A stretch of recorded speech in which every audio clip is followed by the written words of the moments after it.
Good afternoon, everyone.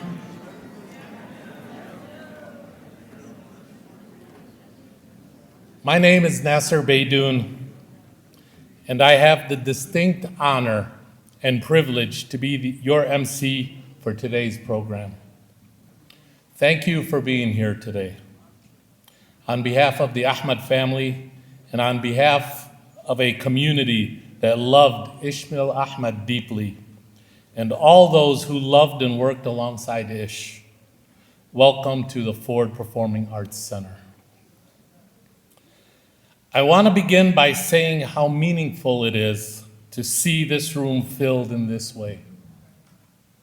Your presence today, Margaret, Peg, his children, his grandchildren, family, friends, community leaders, artists, advocates, and neighbors, is a testament to the life we honor here today, and reflects the full scope of Ish's life and impact. This is what his work looked like. This is what his legacy feels like. For me personally, standing here today is both an honor and a responsibility. Ish is not just someone I admired from afar. From the first day I met him 26 years ago in his small cubicle at Access, if anybody's ever seen Ish's office. He was a friend, he was a mentor, he was a guide, someone who took time to listen, to challenge me, and to help shape my path. I'm not alone in that. Before we begin, if everyone would please silence their cell phones. Thank you. Let us take a brief moment of silence to remember ISMAEL Ahmed, to honor his life, his work, and the values he stood for.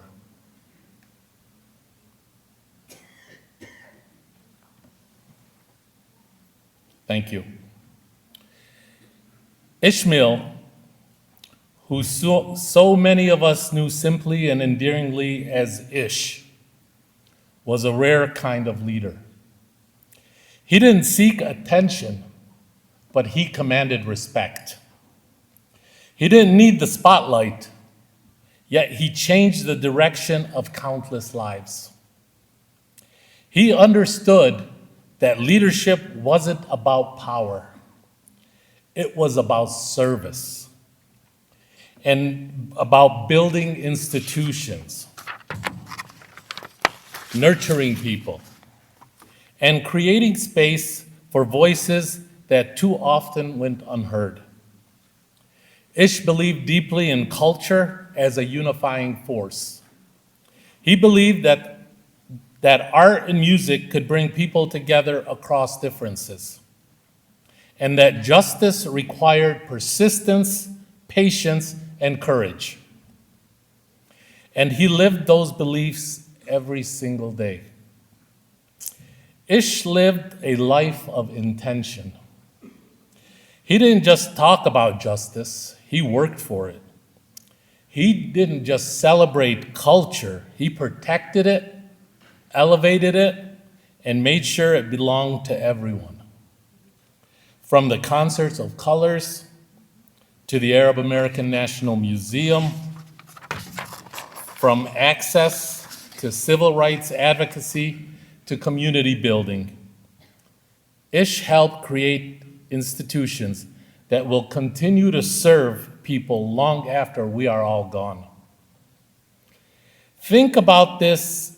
If it were not for Ish, Access would not be the largest Arab American social service organization in the country.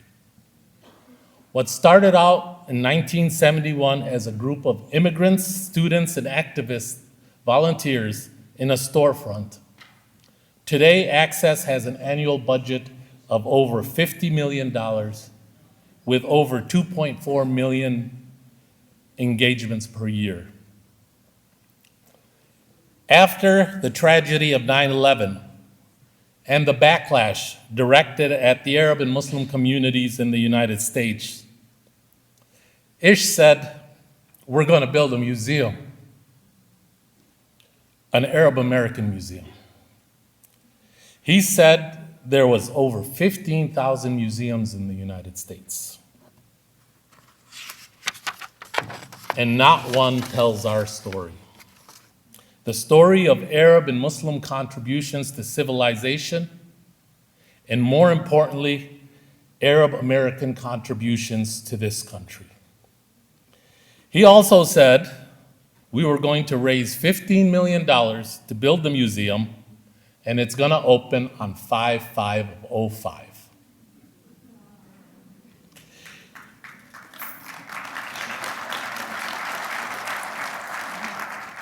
$15 million was an unheard of sum of any organization in our community. We were happy if we raised $100,000, we thought we hit pay gold. But with the help of then Secretary General of the Arab League, Amr Moussa, who opened doors for us, Ish, Ahmed Shabani, Hassan Jaber, and I set off traveling the Middle East raising money for the project. Ish worked the corporate dollars, and with the community's support and faith in Ish, and true to form, the museum opened its doors on 5/5/05.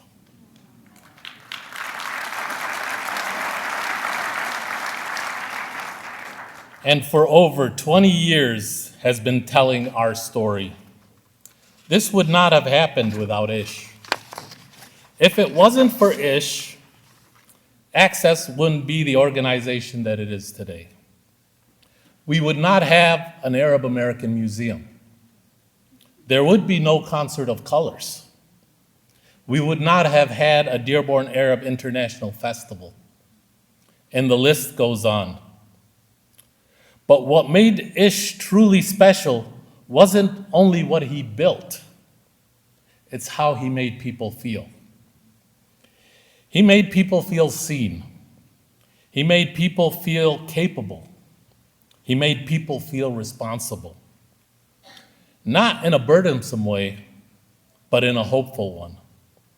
He believed that each of us had a role to play in shaping a more just and humane world. I can say without hesitation that I would not be standing here today doing the work that I do without Ish's guidance and belief in me. Today is not just about remembering Ish, it's about carrying him forward, about continuing the work, about honoring a life not only in words, but in action. Today's program will include reflections from family members, community leaders, elected officials, and friends, each offering a different perspective on the man who we are here to honor today. To allow as many voices as possible, we ask speakers to keep their remarks brief. Speakers will be invited to come up to the podium in advance. And now I'd like to start the program by inviting somebody who has worked with Ish from the beginning, my good friend Ahmed Shabani.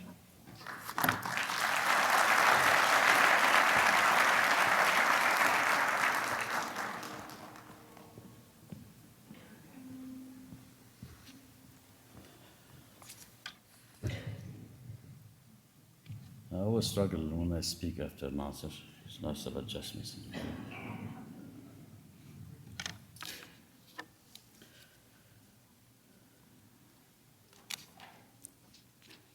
Friends, it's hard to express my feelings in just a few minutes after a friendship that lasted over 4 decades. First met Ish in 1983 when Hassan Jaber and Ismail Ahmed invited me to join them to work as a controlled access after an arson set fire and devastated the building. On my first day, Ish handed me a box of half-burned ledgers and asked me to reconstruct the books. The pay, he explained when I asked, was $5 an hour, only part-time. That for me was hard to comprehend. This was not hardly my dream job, but he persuaded me to take it anyways, and this was the beginning of Ish's magic. Soon after, while working on a modest budget for the organization, it became clear that funds were limited. Even his salary as a director was $7 an hour. I knew then I was in trouble.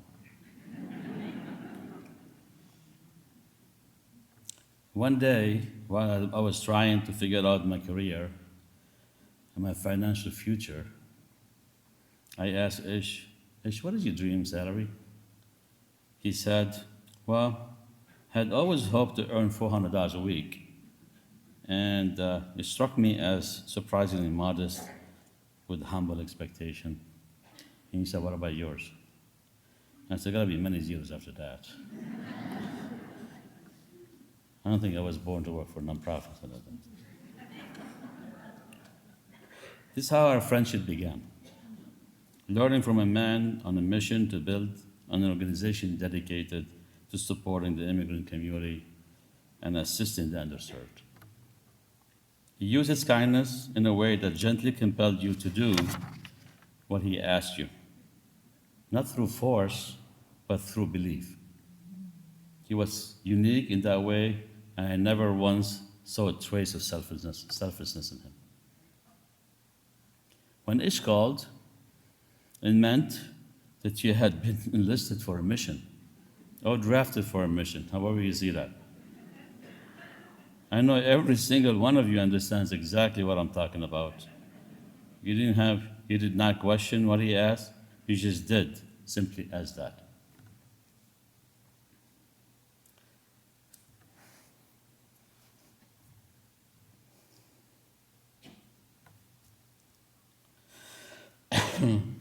Ish was more than a friend. He was a confidant, a partner in crime, and a true beacon of kindness.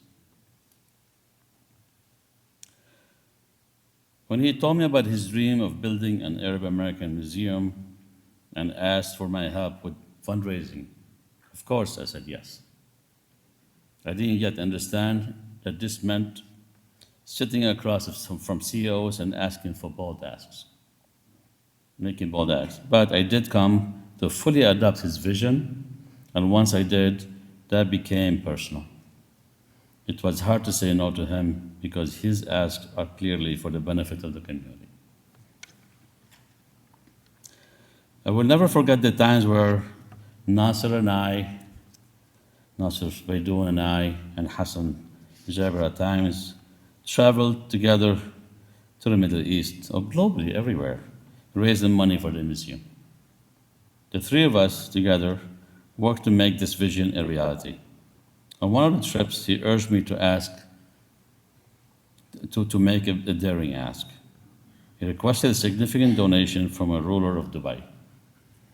I hesitated, unsure if I should.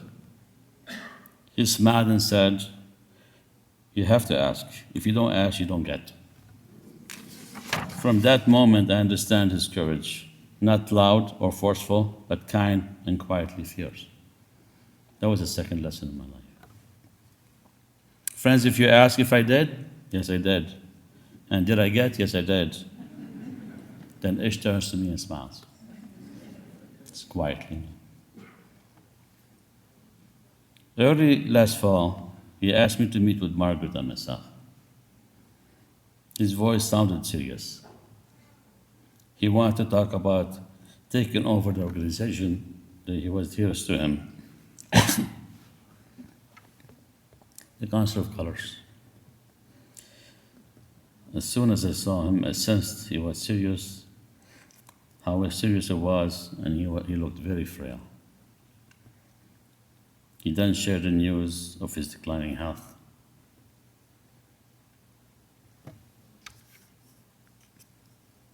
I was devastated.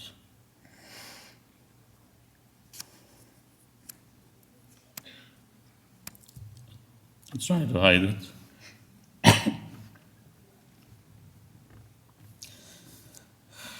I frequently called and visited him. The conversation became difficult. I did not know what to say. Besides small talks, as he sits there looking very tired. Still, he always found a way to remind me of my responsibility to the Council of Cultures.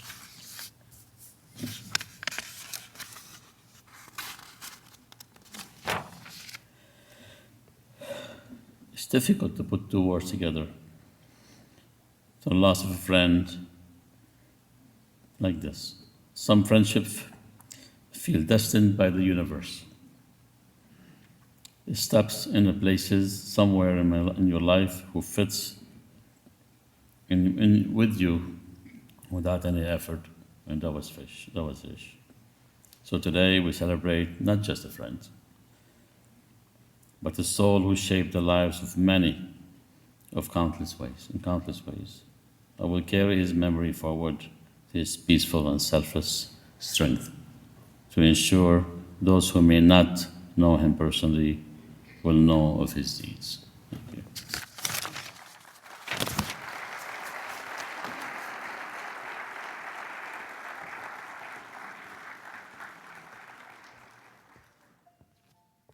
Thank you, Ahmed. You know, we could share anecdotes about Ish for hours and hours. You know, he had one of those faces only a mother could love. And now, I'd like to invite his son, Salahuddin, who Ish was so proud of, becoming a published novelist and a success in his field. Salahuddin, please come sit.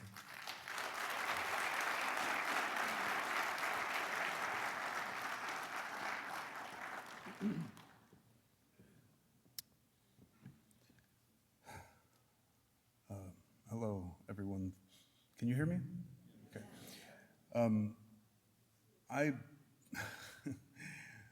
my father was very proud of me, kind of out of any proportion to reality, and had a vast overestimation of my talents, right? And so, like any good Arab father should, right?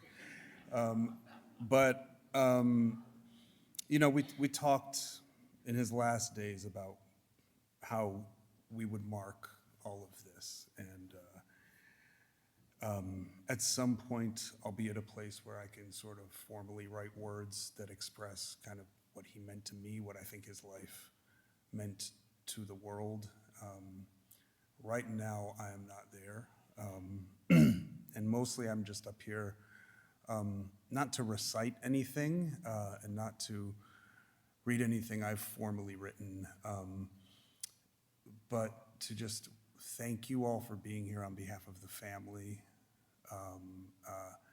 We experienced the public man that so many of you knew alongside a much sillier, a much much more earthy. I don't know the words to use, but my father was part of his strength was always being himself, but at the same time being different things to different people, meeting people where they were at, speaking their language. And those are lessons that I very much learned from him. And so I think a lot of people after me are going to say very wise things about his legacy and about carrying it forward. I know my sister Ina has some thoughts on that as well. For myself, I guess want to take a moment to take in this room as best I can with these bright lights, and you know, see the different kinds of faces, the different ways people are dressed, right? The different kinds of organizations people are coming from, the different faith traditions we're all coming from, and just kind of think about, you know, what we can do in our lives to bring together people like this, because I keep hitting the mic, to bring together people like this, right? Because it's a striking thing. When most people pass, you don't see this kind of range of folks come out to mark their passing and to say how their lives have impacted them. And so I think we can all kind of challenge ourselves. He was not sparing with his kids. When you talk about this sort of call to responsibility, right? We felt it too. And you know, from a very young age, I was really taught to see other people, to kind of sympathize with other people, to not judge, you know, in a time where lots of lies, I mean, 1980s, you know, suburban Detroit, right? The lies being told about gay people, about black people, about, you know, all sorts of people. He really gave us the tools to look past that. I've tried to pass that on to my kids. I've tried to do that in my own writing. And I think if we have any challenge from his passing, it's to see each other, to look at all the kinds of faces that are around us now, and to just commit to taking care of each other. So I hope kind of in his name that we'll all keep doing that. Thank you.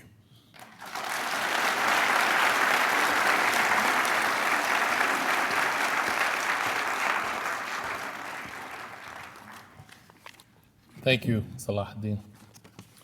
You know, Ish laid the groundwork for a lot of our community's success and growth. And nothing more important than what he did in helping us politically. By taking a community that politicians used to return their checks when we made a donation, and a community that was usually ignored when it came to policy, Ish helped us become a force in this state and nationwide. And one of those successes is our next speaker, the Arab American mayor of the city of Dearborn, Abdullah Hamoud.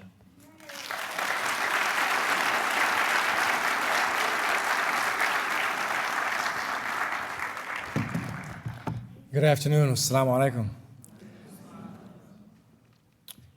You know, I feel like there's a number of speakers, and many will speak to the rich history Ish had with access, with the National Arab American Museum, with the various organizations that he championed, that he helped co-found, and that he helped usher. I'd like to speak to my first ever experience with Ish. It was actually in organizing a roundtable discussion between union leaders within the UAW alongside Arab American civil rights leaders. A partnership that still flourishes till today because of individuals like Ish.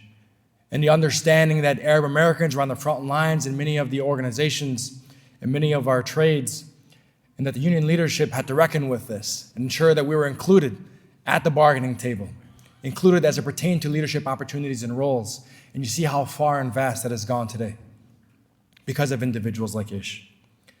He understood that community is built not only through service, but through culture and connection. We had many a conversation in my office about the beauty of the Council of Colors, about him wanting to bring it to the city of Dearborn, performance after performance, understanding that the arts were a gateway and a bridge to demonstrate and to celebrate the rich culture that the Arab American community had, alongside the rich culture that all Black, brown immigrant communities had across the region. And we're thankful for that. Knowing that you have so many speakers after me, what I really want to do is extend my condolences to the family. May Allah subhanahu wa ta'ala grant you patience in this most difficult of time. For Ish was a giant whose shoulders we all stood on. You know, so many of us are standing here before a podium because it was Ish who was sitting in a cubicle, and the work that he had done that allowed us the privilege in charting a path that was not so taken. And so we are thankful for the sacrifices that your family has made in sharing Ish with the rest of the world. But this is a community, as you know, that is there with you in moments of joy and there with you in moments of sorrow. You know, and today I can tell you we have commemoration services from 11 a.m. until 6 p.m. And I'll be going from place to place. And in each place I enter, people are speaking to the legacy that is Ish Ahmed. And so I extend my condolences on behalf of myself and my family, on behalf of our residents. Thank you for sharing him. And may Allah subhanahu wa ta'ala grant him the highest of heavens. And so I ask all of you to please take a moment of silence or recite a prayer in your faith. Thank you.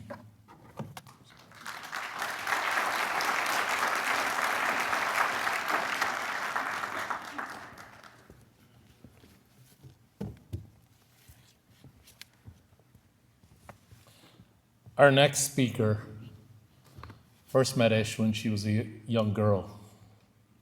She still had the same fire. She was still as spirited as she is today. And she actually shared the cubicle right next to Ish for a while. Please welcome Congresswoman Rashida Tlaib.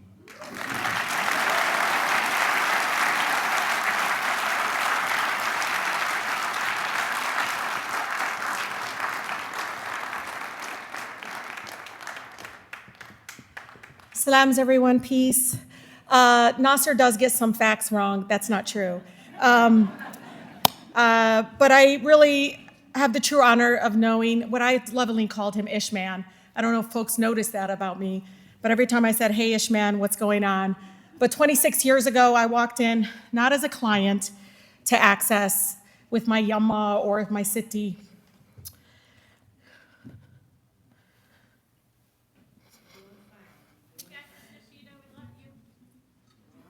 So I walked in as a young woman.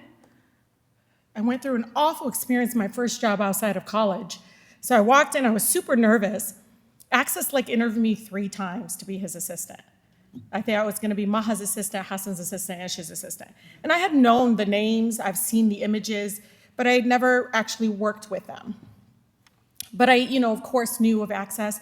They were literally the backbone of the success of my family, the success of me. And so I walk in and they're like, okay, well, Ish Muhammad is gonna interview you, your 3rd interview. I walk in and I'm super nervous and I'm sitting down in the old Access that I still miss. I know it's nice and fancy now, but it was really nice. And I remember being in the conference room and he walked in, he asked me 3 questions. I was like, okay. And he walked away and I was like, oh my God, that was super easy. And so I still remember though, 26 years ago, and it was maybe it was almost a year had I started there, and 9/11 happened. And I remember being in the break room with Miriam and all of the caseworkers I loved hanging out with, and we were in the break room when we saw the images. And some of us actually broke down, cried, the image was, we knew people were in the building. And we couldn't even mourn. We were right away getting calls into the office. And I have no idea why, but they directed all the calls to my line. And they were just coming in, and they were awful. Maybe they were preparing me for my service now. But it was, just awful things that you would never think that someone would say. By the way, back then, and it's hard for Nasser and everybody to believe, I actually wasn't it slowly, gradually do I let people see the side of me that many of you see now. I took a while to be, outwardly very, opinionated and have my, positions and all of this stuff. I was quiet, I was learning, I was observing, I was being a sponge and being around these 3 amazing people, Maha, Hassan, and Ish. And so I just remember getting all of these calls. But the funniest part, and Rose Ossie will tell you, the funniest part was when Ish walked in and he looked really shocked. And I was like, Ish, he goes, I know. He goes, you need to call the police because these kids chased him down Salino Court in his minivan. If you knew, Ish back then drove this minivan. And these teenagers just showed up and started chasing him down. But at that moment, it was the way Ish told us in his facial expression. We all finally at that moment just cracked up laughing. It was almost like crying and laughing at the same time because we were all eagerly to try to make sure everyone was safe and then try to figure out a plan of what we were gonna do. But of all the stories of Ishman, I want you to know my favorites are when he finally figured out I was the granddaughter of Hajja Shama. And Hajja Shama, Allah yarhamha, and if you know Siti Shama, go ahead and give her a round of applause. Yeah. So I was working there and Siti was passing by the hallway, and you know Siti pretended she owned the buildings. Like, that's it. You lock the door, she's gonna yell at Hawaida, like, why'd you lock the door? I mean, she like owned Access. She was the ad hoc executive director of Access. And so when she walked in, my Siti passed by where I was, and I was outside of where Ish's cubicle was. He was kind of around the corner, and I felt really bad because all three of them there, and the counting was there, didn't have a window. And Siti was passing by. I was like, hi, Siti. And she kind of pauses, looks at me, and she goes like that to me. And then that's Siti. And then she would walk, she went to where all the clothes are. Because if you know anything about my Siti, she didn't need the clothes. She was going to go sell them at the flea market. I'm going to be honest about my Siti. And so when somehow Ish was walking by, he sees me saying, he goes, what did you say? I said, oh, I was saying hi to my grandmother. He goes, Shama is your grandmother? And I was like, yeah. He goes, he just was in complete shock. And then he begins to tell me all the stories. My boss was so scared of my Siti Shama. And he starts telling me, let me tell you something about your Siti. And he gives me all that. And that's what I love the most about Ish. I know you guys see Concert of Colors, the museum. But the way he treated my grandmother, I mean, literally with so much grace, because anybody else shunned her. Because she did hit you, she yelled at you, she screamed at you. But for him, he saw a survivor, someone that never got the chance to go to school, lived under apartheid occupation and violence, came here with nothing. And so when she came in and she was raising my two cousins, her grandkids, there was a bike story where he said, you know, Rashida, I had people donated these 3 bikes, and she came in and she's like, what are those? And he said, well, they're bikes, Hajja. And he's like, well, she goes, well, you know, can I have one? He goes, sure. He goes, well, no, I have 2 grandkids, give me 2. He said, no, I can't do that. She goes, oh, okay. Goes and knocks on his grandmother's door somewhere on Holly, I don't know where, and says, like, you didn't raise your son right. My grandmother ended up with 2 bikes. Miriam, one of our amazing caseworkers, was telling me the same thing, where she was like, no, to Hajja Shama, like, no, Shama, you can't, I can't give you more. And she would still, Ish would say, no, just give it to her. But Ish told me, he's like, Rashida, she would come and get the food basket. You know, everybody, we all grew up on the welfare cheese. I love that cheese. And he goes, I would go around, my grandmother lived on Salina. I would go around the corner, and there was your grandmother with the TV stand selling the cheese that we gave. But that's what I loved about Ish. I'm talking about my Siti, but that's the thing. When I got elected, I always told Access family, remember, who might be able to walk through those doors? I'm now a state representative and now later a congresswoman, and you helped my family. Like, that's what he did. That's what he created. He did it with community. It wasn't just him alone. He brought all of us with him to build up an organization now that continues to help change people's lives. We don't know who's gonna walk in that door, right, Ina? We don't know, you know? And it might be another firecracker like me, I don't care, but I am always gonna be Siti Shama's granddaughter, and I will always speak truth to power. But he opened doors for someone like me. He reminded us that we can be on our unapologetic self and continue to do the work that we do. I will leave you with this, Concert of Colors. I will never, ever want to do contracts for Concert of Colors ever again. Ish gave me that job, Andy. And he literally gave me the contracts, puts it on my desk, and I'm like a law student. I don't know what these things say, what they mean. And he gave me a thing of whiteout. And he says, anything about food, just white it out and put subs. And that's what my job was. I mean, literally these folks from the 80s and 90s, artists that I had never, like, I knew some of them, and I'm like, oh, they were cool. They're asking for caviar. He goes, white it out, put subs. And anything with alcohol, I had to white it out and put bottled water and sodas. And so it was hilarious. But these are things that people never got to see about Ish man. And I just want you all to know. Last story, I was a state representative. And at that time, I can't remember the timeline, but he became the director of our Health and Human Services. Y'all, like, I was on appropriations. And I remember he came to our committee, and we had to, obviously, over oversight, we have directors of the different departments come.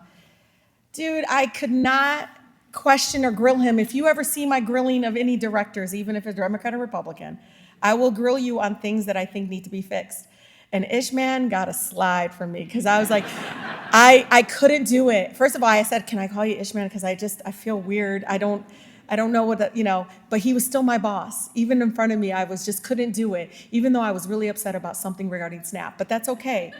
I talked to him offline and he helped me fix it, but I can tell you, even in those moments in that journey, if I turned around, there was Ish. And so he will always be part of the journey that I've been on, and forever grateful that he never closed the door on my city. That's who Ish was. With that, I know family can't come up here, but the last act that I can do as a congresswoman is in the congressional record of the 119th Congress, is a beautiful tribute to Ishman. And I know you, Ish. I know you got all the calls every time I did something wrong, and they thought you could tell me to stop, and you knew you couldn't. Thank you for stop calling me and letting me be me. I love you. Rest in peace. You did good. Love you.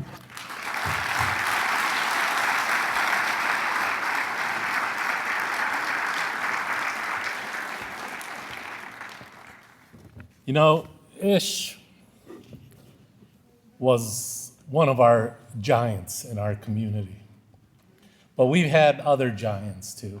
And our next speaker is one of those people. He took a community and has been fighting for our political voice for over 50 years. Our next speaker is none other than the legend Jim Zogby.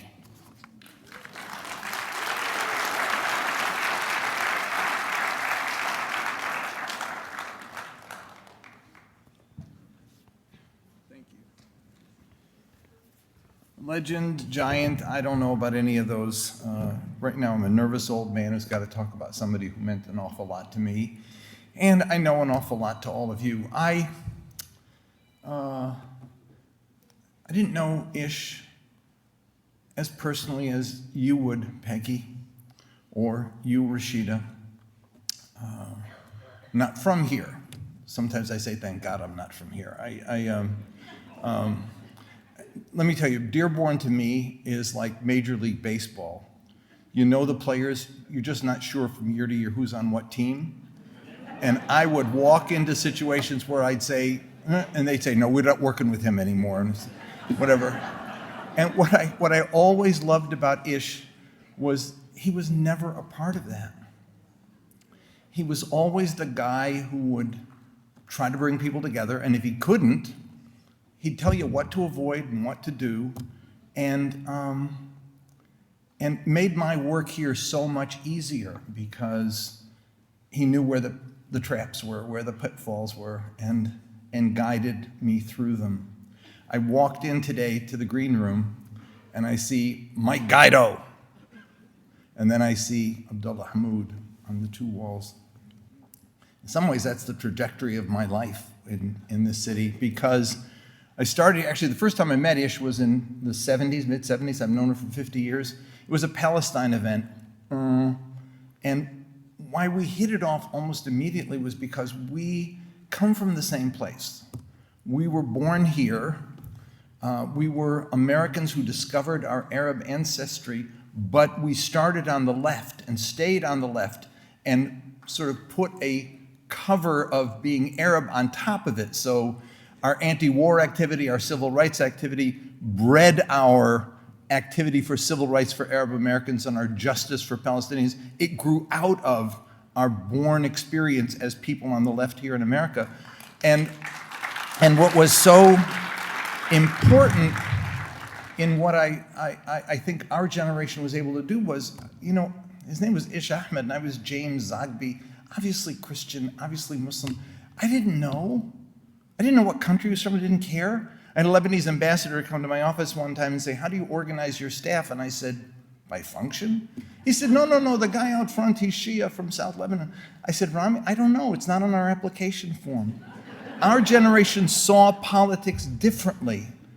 We were all one community, and we were building to uplift it. First time I came to Dearborn with the Arab American Institute, maybe a week later, I got a call from Suzanne Serini saying, have you seen what Mike Guido did? I said, no. The Arab problem, tabloid to everyone's home, the shock, the pain of it. And it said, they don't speak our language, they don't share our values, and they're ruining our darn good way of life. People were shocked. I came to Dearborn, Ish set up an event, we did an event together, and I said, you're not the problem of Dearborn, you're the promise of Dearborn. And Abdullah, you have given that life, and Rashida, you have given that life. The Arab community is the promise and the future of Dearborn and this state. And it was because working with Ish through the Arab American Institute together, we did the voter registration work that needed to get done to build this community to where it became such that that same Mike Guido, 10 years later, was at an event, spoke about my dear brothers and sisters, and gave me the masbaha of the city of Dearborn. Guy from the Clinton White House was sitting next to me, and he said, son of a bitch knows how to count. And so building institutions is one thing, but building capacity in a community is something else. And that's what we focused on and did. We worked together on Palestine Human Rights Campaign. We worked together on the Anti-Discrimination Committee. We worked together on founding the Institute. We also worked together on the Jackson campaigns and the Sanders campaigns and so much more. He was one of the good guys. One of the guys you'll never forget. Others have said it before. I just need to say it myself because it's so much a part of who he is and who he was for me. I never remember Ish speaking a harsh word about people, but when you were doing something he didn't like, you knew it. When you wanted to talk to somebody that he didn't want you to talk to, you knew it. There was a little pause, a little hesitation in the voice. I was like, okay, I'm not going to go there. There was something about his gentleness that was firm and solid. And you didn't want to cross. He wasn't, you know, people say, oh, he's quiet and timid, you can walk all over him. You didn't walk all over Ish. You knew where the limits were. And you knew what his values were, and they rang true like a bell. It's going to be hard coming here with Ish not being here, because everything, I think every time I've ever been to this city, it was with Ish. Last time was, we did an event together to endorse Kamala Harris. Some people in the community thought it was an outrage. I'm sorry, but the choice for me and for Ish and for those who joined us that day, it was no longer between a candidate we would have wanted, quote unquote, and the candidate we had, but it was between Kamala Harris and Donald Trump. There was no choice at all. We had to do what we did. And Ish knew it. Ish knew it. It wasn't popular, but it was the right thing to do.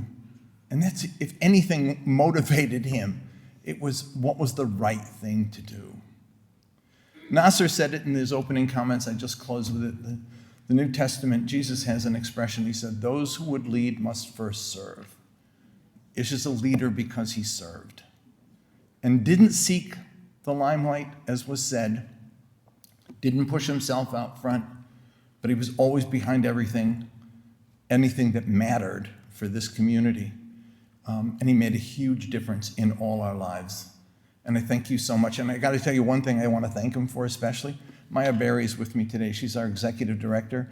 Honest to God, I wouldn't be able to think about the next decade if Ish hadn't brought Maya Berry to me and to the Institute. And thank you, Maya.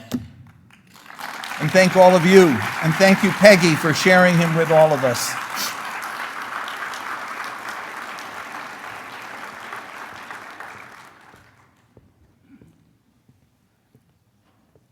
Thank you, Jim. You know, a lot of us did believe that Ish used to walk on water. Ish was a trailblazer, not only in the Arab community, but also in the Michigan Democratic Party and the Democratic National Party. He served for a long time as vice chairman. And he grew a friendship with our next speaker, the former mayor of the city of Detroit, Mr. Mike Duggan.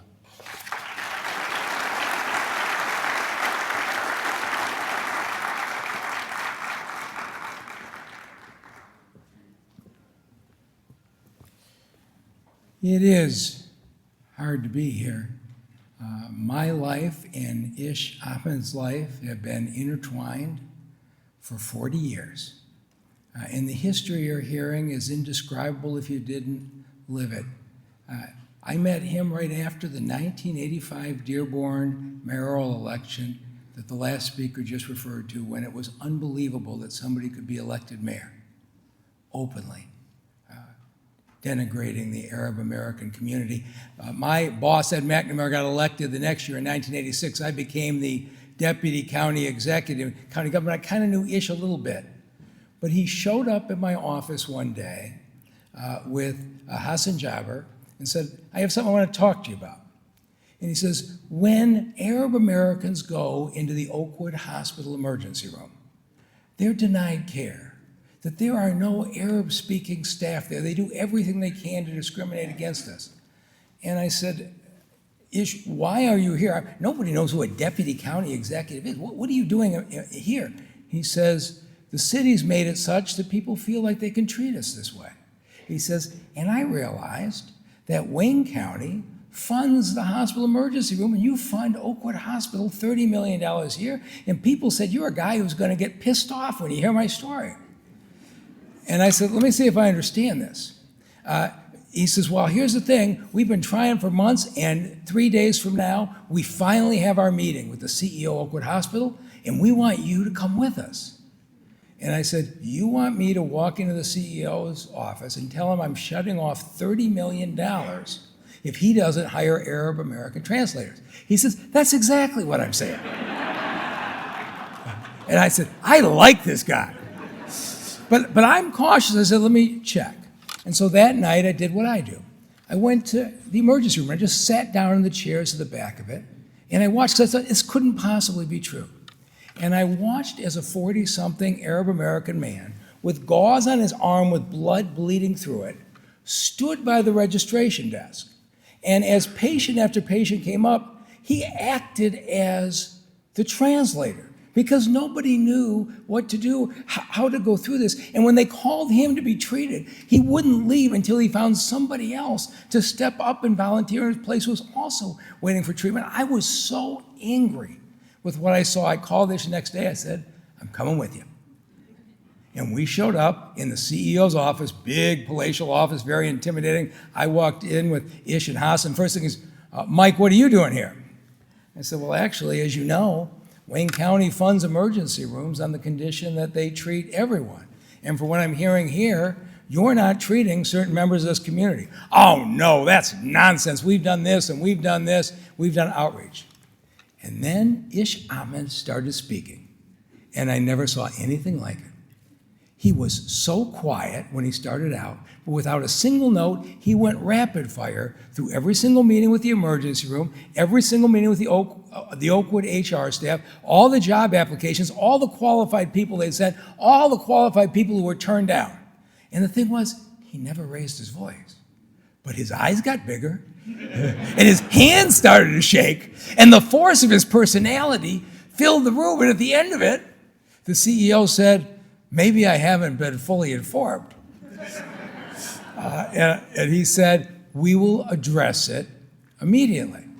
And I walked out and thought, okay, that'll be okay. A month later, Ish shows up in my office again. I said, you got a problem with Oakwood? He says, oh no, they're hiring people out, any problem? I want to talk to you about something else.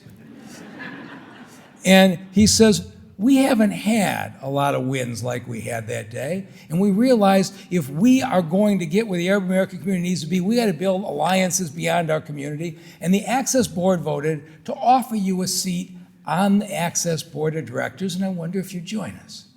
Now, I was a 28-year-old. Nobody ever asked me to be on a board in my life. I was so honored to do that, and I got a chance to watch firsthand as Access took individuals who came here, who couldn't speak the language, who didn't know how to find food, didn't know how to find housing, didn't know how to get trained for a job, didn't know how to go to school, and were there for all of them. And as Nasser mentioned before, I watched him build the political strength of the Arab American community to the point where we started to see Arab Americans get elected to school board and to city council. And it was remarkable. And then September 11th happened. And it threatened all the progress that was made. And Rashida told you the story from the inside, but I was the Wayne County prosecutor at the time. And it was overwhelming. And the day after the attacks, the anti-Arab sentiment was overwhelming, the fear was overwhelming, and there's Ahmed on TV saying, we're your friends, we're your neighbors, we're Americans, and we grieve with America. We're part of you. He was speaking into a sentiment that was overwhelming, but the next day, there was an Arab American beaten in Dearborn. I immediately charged that crime and said, we're not going to put up with this. 2 days later, Ish shows up in my office, and I'd never seen him so shaken. He had a group of emails, death threats to the staff at Access. He got one, Hassan got one, Maha got one, a whole bunch of his staff were email death threats. And he says, Mike, do you think I brought it on my staff with the public speaking? And I said, with crazies like this, I don't think you did anything wrong. But Bob Ficano, the sheriff, had a cybercrime unit. It turned out the guy who wrote these emails was no deep state expert. We found him in 48 hours. He lived in Fresno, California. I charged him with a hate crime the next day, and his lawyer and the paper said, you'll never get him extradited. It's just a political stunt. Except I called the California Attorney General, who used to be a civil rights lawyer, and I explained to him how the Arab American community was being treated right now and why this was important. He jumped our extradition orders ahead of all the homicide ones from around the country, put it at the top of the list. And then Ish and I talked about what's going to happen, because I said, he's going to call and want a plea deal. And sure enough, the arrogant lawyer who said he'd never have his guy extradited call up and said, you know, my guy is just a guy who got angry one night and was hot-headed. He's really a good guy. And can we talk about a plea? I said, I've been thinking about it, and I think we'd be willing to give you community service. And he said, really? He says, I'm surprised at your tone. I said, yeah, except the thing is, he's got to serve community service at the Access office in Dearborn, Michigan.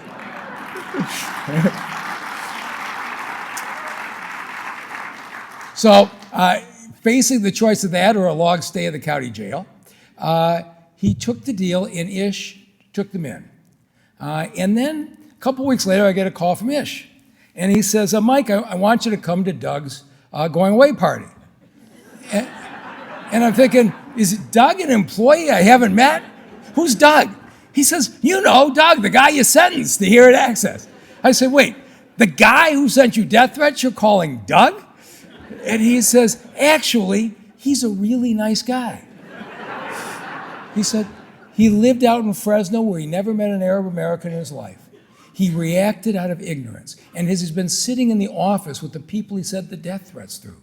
He's bonding, and the women feel so bad about him staying at the hotel that some of the women here are making him dinner to take home at night. And he says, we're having his going away party. We're inviting all the media. This is a healing moment, and I'd like you to come. He says, but one condition. And I said, what's that? He says, Mike, you cannot say anything mean about him. And I'm like, wait a minute, Ish.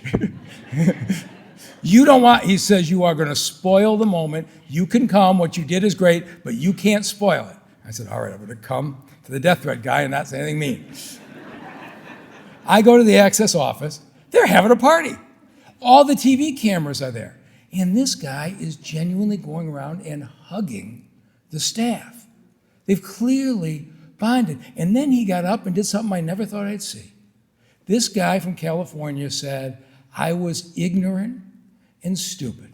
He says, these are fine people who are good Americans and didn't deserve this. And people ought to know that these are good Americans that should be loved. And then I watched as this guy and Ish hugged, and there are tears pouring down both of their eyes. And I thought, who else would have met hate and bigotry with love and understanding? It became a symbolic thing across TV that helped heal our community. That's who Ahmed was. And so a few years later, our lives continued to be intertwined. I was at the Detroit Medical Center. Hutzel Hospital was going to close. Receiving Hospital was going to close. We were going to lose access to care. And the head of the State Department of Health and Human Services that helped save it was a fellow by the name of Ahmed.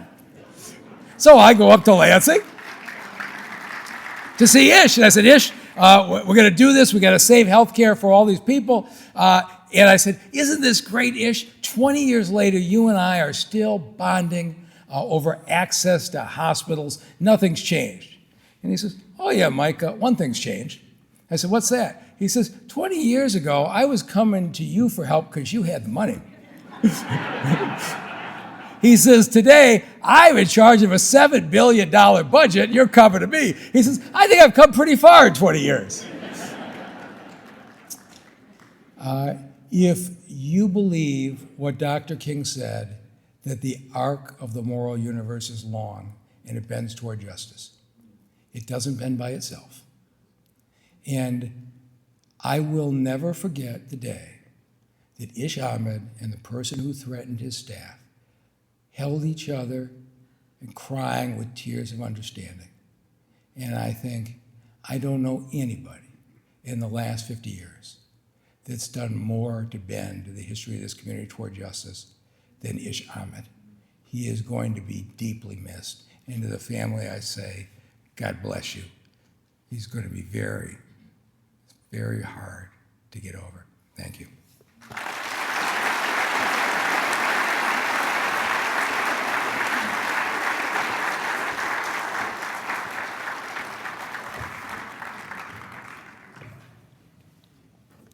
You know, it's amazing when, speaker after speaker just talks about how great Ish was. But if you ever worked with Ish, he operated like Columbo. You would never expect the result that's going to happen, but it happens. And Ish always got his way. Debbie Dingle couldn't be here with us today, but she did send a brief note, and I'm going to have Bilal Hamoud read it. So please welcome Bilal.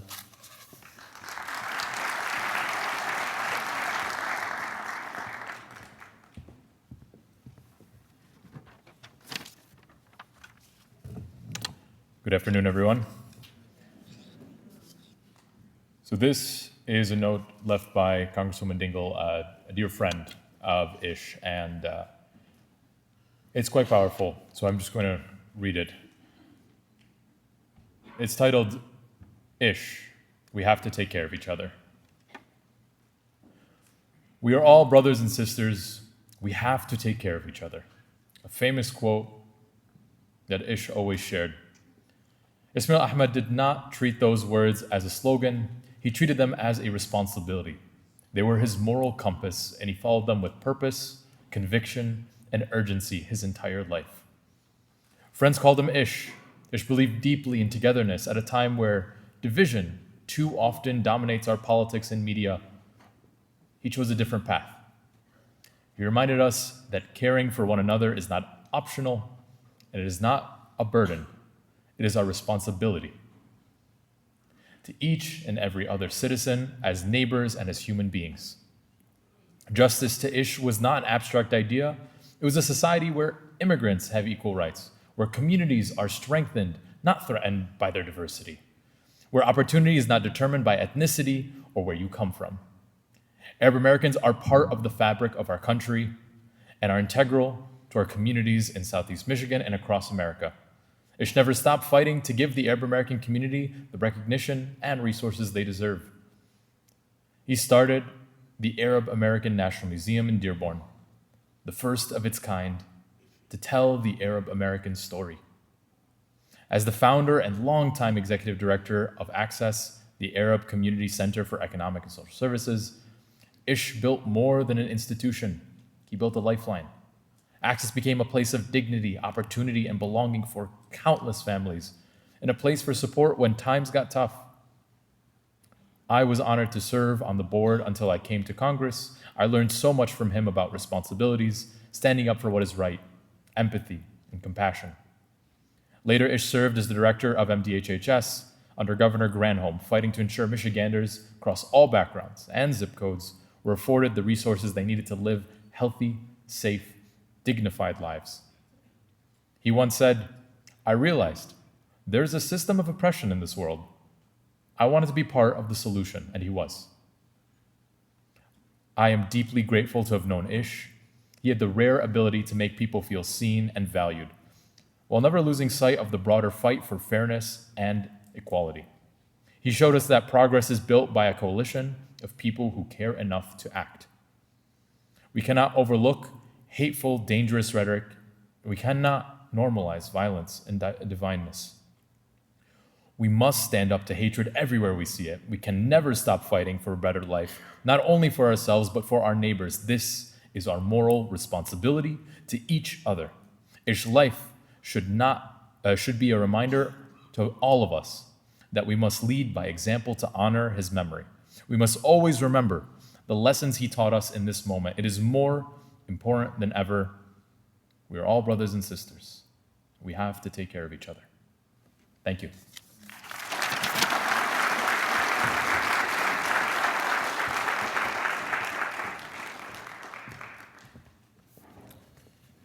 You know, when I first met Ish 26 years ago, the way he builds you and guides you, one of the first things he did when I was the executive director of the American Arab Chamber of Commerce was he put me on the board of New Detroit.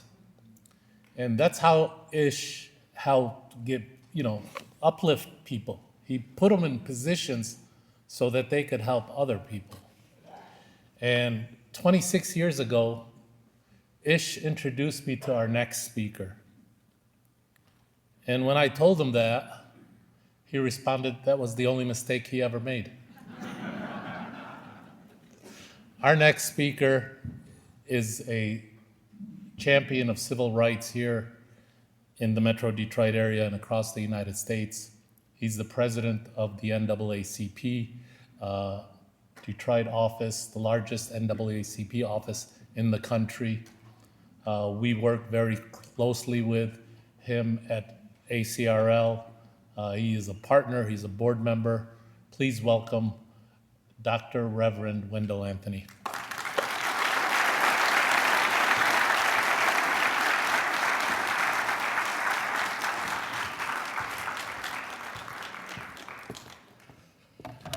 Assalamu alaikum. Good afternoon. What's up? God bless you all. I forgave Ish a long time ago for that mistake in terms of meeting and greeting Nasabay Noon. That was one of the biggest mistakes he ever made in his life, and I forgave him because it has really paid off. I come because of my friend, brother, and colleague in the struggle.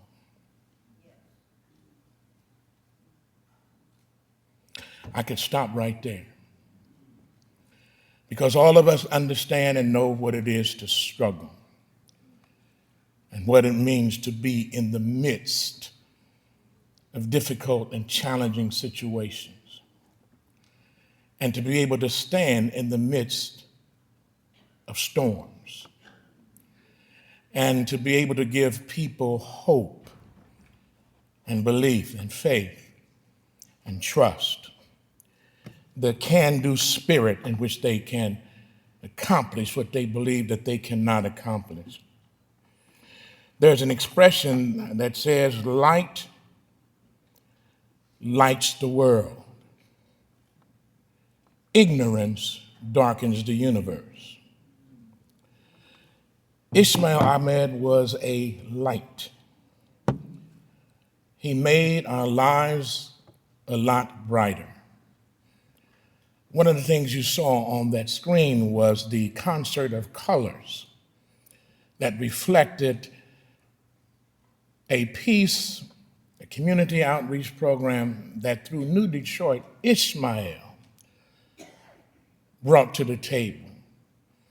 The purpose of that was to bring people of different races and backgrounds and ethnicities together. using the concert, music, arts, and all of that to share and to demonstrate that we have more in common than we do in conflict. That reflected who he was and is. In the African American tradition, we don't believe that life comes as a vacuum. But those who have died are connected with those who are living, and those who are living are connected with those who are yet to be born. As long as you call his name, he remains alive. It is his word, family. It is his light, family, that shines among us, that gives us hope. Folk like ISMAEL Ahmed are rare. They don't grow on trees. They grow through the hard struggle and the soil of that which enables life to receive the fruit of the benefit of what God has ordained for all of us. And so I came by to salute my friend and brother and colleague because he is worthy of salutation. His life exemplifies a model by which we ourselves might use as a guide. Death and memorial services and funerals are not for the deceased. They're for the living. They are given to demonstrate to us what we can do with our own lives. Howard Thurman, who was a great dean of theology, who taught many people, Dr. Martin Luther King Jr. and others, he said that in life we are born with a white paper. This paper has nothing on it. But as we live, black lines begin to appear on the paper. Those lines begin to tell us a story. In some of our lives, on certain pages, we have a few sentences. Some other lives have a paragraph. Then there are lives that have a total novel. Some lives are like this. Some are like this. Some are like this. Make sure your life is not like this.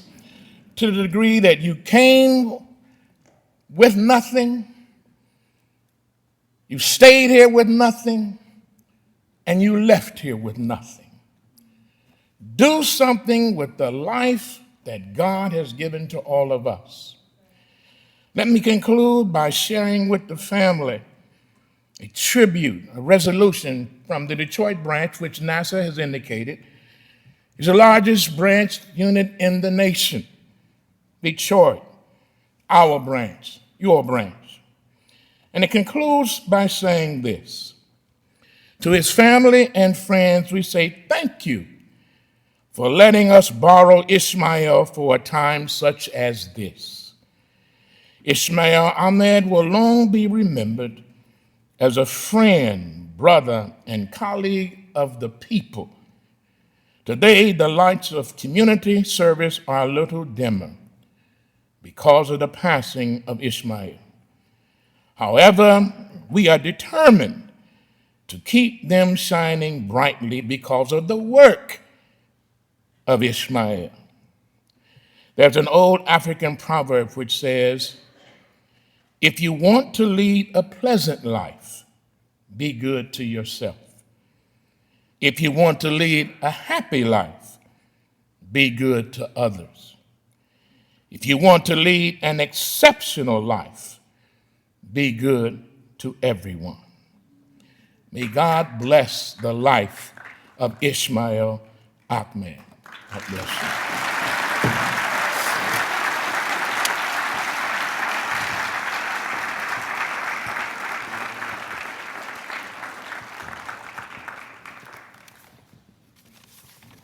You know, one of the many hats that Ish wore Ish was a union organizer.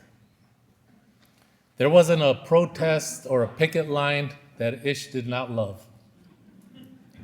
Wherever there was a struggle, Ish was there. And he helped elevate our community in the ranks of union membership, and none other and none better than that of the UAW. And I'd like to ask Cindy Estrada to come and say a few words.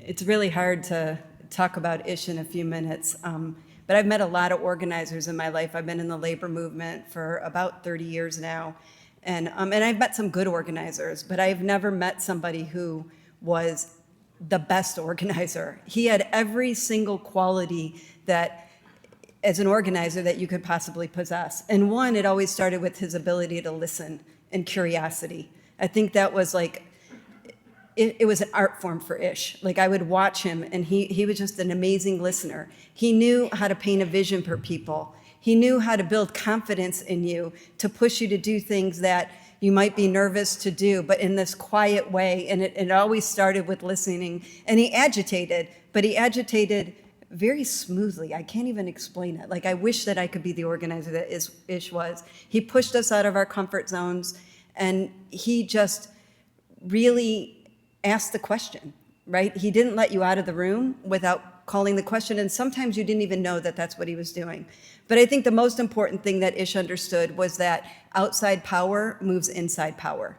And I want to go back to something that I didn't even know, because Ish didn't talk about it when you talked about his past. But the fact that in 1973, he and his coworkers or other organizers were the first ones to take Chrysler on strike over divestment. I was talking to my son this morning, who just graduated from MSU, who talks a lot, him and his fellow students up at Michigan State, talk about the work that Ish did and the path that he paved for the divestment work that they could do around over the last 4 years. But he understood. I remember the first time that I met with Ish, he was head of Department of Human Services, and I was elected to the UAW in 2010, and he was my counterpart. We had 17,000 UAW workers. Unfortunately, he left before I could bargain with him and had to bargain with Schneider. But I walked into a room. It was my first big assignment. I was an organizer, not a bargainer, and he immediately put you at ease. You knew immediately that he understood the power, not just the programs. Ish understood that not just the programs that he was moving, but that those programs took workers to make happen. And so he had this amazing respect for the work that workers did and the voice that they brought to the workplaces. And he also understood that their job during bargaining was to really push so that he could have an easier job to make things happen. So he was never angry at workers when they organized and when they, sometimes said, sometimes went after some of our leaders around issues. He always understood that that was the job of a worker, so that they could push for better wages and benefits and working conditions. And when you went to the table with Ish on local issues, he didn't hold that against them. He knew they were doing exactly what they should do. I remember when I sat down with Ish after he left, he right away sat down with me as vice president of the UAW and gave me the history, him and Hassan Jaber, about what the relationship was between the UAW and the Arab community. I'm from Dearborn, I'm a Fordson graduate. I was, I think, the second Latino family to live in the community, so Ish, made sure that when he was talking to me, and he didn't say it in this way, but you'd walk out of the room, he wasn't asking me to continue the work of this alliance in the UAW. When I walked out of the room, I realized that it wasn't an ask. It was like he was basically telling me, this is your responsibility as a member of the Dearborn community, as a labor leader. And he helped me understand the work that the UAW and the Arab community did to make sure that we were electing Arab Americans, to make sure that we had seats on the DNC. And every president that took over in the UAW, Ish and Hassan were the first ones to call. And again, not asking, but letting me know that I needed to set up a meeting with that new leadership so they understood the history and the importance of making sure that Arab and Latino voices had a real seat at the table. And so he understood also I remember when we were organizing Bernie, he was actually my inspiration. I went against our UAW board, which is a big no-no, and I supported Bernie Sanders. Normally in the UAW, we take a vote, but it was such an important moment, and it really was Ish coming out and in the community for Bernie Sanders that gave me that courage as a labor leader to really come out in front of my board because it was such an important moment. So, Ish also understood when it's necessary as a leader to make sure that we're staying open to the voices of our members. And he was never threatened by that. I see so many leaders who, when outside power is trying to move them, they take it personally. Ish knew that wasn't personal. Ish knew that this was about how do we begin to build in our community. And the most important thing he knew, that for organized labor to gain real power, it had to be rooted in looking at a worker as the whole person, not just their workplace, but their neighborhoods, their community, their schools, healthcare. He really understood that, and he really pushed for that to happen within the UAW. He encouraged me to do that, and I just want to leave here with, we need to continue to push Iz's vision of a community labor coalition. The only way we gain power is by us coming together, and it's our workplaces, but none of that matters in a workplace if our workers are coming out and living with asthma, if our workers are coming out and ending up in schools that aren't funded. It's solidarity and moving that kind of work. And then this morning, I was thinking I'm going to end with the Super Bowls tonight. And I remember the last time that I saw Ish, he was talking to me about the Concert of Colors. And he had the same, there's no smile. His face just lights up. His eyes smile, his whole face smiles. And I remember him talking about the Concert of Colors, and he had that just excitement in his face. The same excitement that he had as he was talking to me about the UAW Arab American Coalition. And tonight I'm gonna go home and I'm gonna watch that Super Bowl, and I'm gonna watch that halftime show of Bad Bunny, and I'm gonna hope that Bad Bunny unites us tonight, and I'm gonna be thinking of Ish as we celebrate music in a way that music can bring us together. Thank you.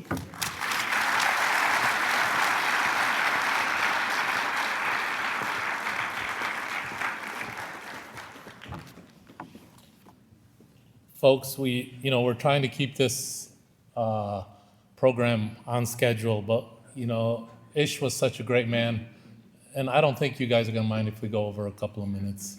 So, our next speaker is a gentleman who was there from day one at Access, volunteering his time, and he's still there at Access. He's become one of the deans of the Arab American community. I'd like to invite Mr. Ali Bal'eid, please.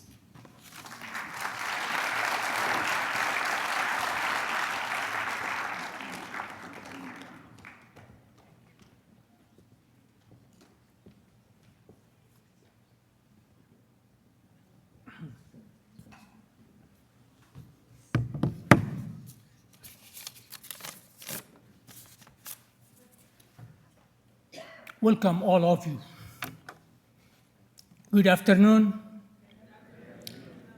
Today we gather to honor and remember Ismail Ahmed, a man whose life was defined by self-courage and a strong belief in the power of our community. I would like to share a poem in his honor. After all those who speak and express their feeling about Ismail, what can I say? But I have a lot of memory with him. The time will not allowed me to speak about it, and I think you already heard enough from them. If I stayed all day and night, I don't think I will say enough about our friend, our brother, our leader, Ahmed. But in behalf of YABA, Yemen American Benevolent Association, the Yemeni American community, the Arab American community, in behalf of all of you, we like to send our sorrow and condolence to his wife, his children, his family, and all of you. God bless his soul in heaven. Sorry, I will say it in Arabic. It also is translated to English, but if I say it in English, I don't think it will have the value it should be. مرثاتي بوفاة أخي الذي لم تنجبه أمي. الصدوق، الشخصية الاجتماعية والإنسانية الهامة. الفقيد الأستاذ اسماعيل أحمد، رحم الله الفقيد وغفر له وأسكنه فسيح جنات النعيم وألهم أهله ذويه الصبر والسلوان. إنا لله وإنا إليه راجعون. يا الله يا الله، أنت الواحد الكامل وأنت المكتمل بالوصف والتبجيل. خلقت خلقك وفي أرزاقهم كافل، وبيدك البوصلة والأمر والتأويل. سالك تفرج همومي أثقل الكاهل، وزاد همي وفاة الأخ إسماعيل. هذا الخبر حل مثل الصاعق النازل، دارت في الأرض كبل قامتي تكبيل. حسيت قلبي يتقطع من الداخل على فراق الزميل ذي شل عزرائيل. يا ليت هذا الخبر في صحته باطل، وابن أحمد حي والعلم بس تخميل. يا ليت والموت شل المجرم القاتل، واحتفظ في الصديق الجيد إسماعيل. ماشي حذر من قدر، وكل حي راحل، ولا بحكم القدر تعديل أو تأجيل. يا للخسارة، خسرنا شخصية ناضل في خدمة الجالية والشعب والتحويل. من وصفكم يا رفيق العمر والباسل، عن وصفكم يا رفيق العمر والباسل، تعجز لساني وشعري لن يفي بالكيل. صديق عشنا معا في الود نتبادل، وغالبا نلتقي نراجع التحليل. كنت المناضل وكنت القائد العامل، كم هي مجالات أبدعتم في التشغيل. في المجال الاجتماعي كنت متواصل، وجودكم وسط أكسس واصل التفعيل. أكسس جمعنا معا نعمل ونتفاعل، أيام كنا نعاني حدة التمويل، لكن بفضل الجهود من كل متفائل أكسس تطور ويبقى جيل بعد الجيل.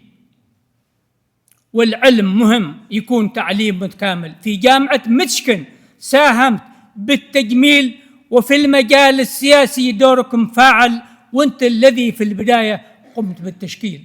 إذا في اثنين لهم very influence وأيضا دفشوا بي إلى العمل السياسي هما اسماعيل أحمد والدكتور جيمس زغبي.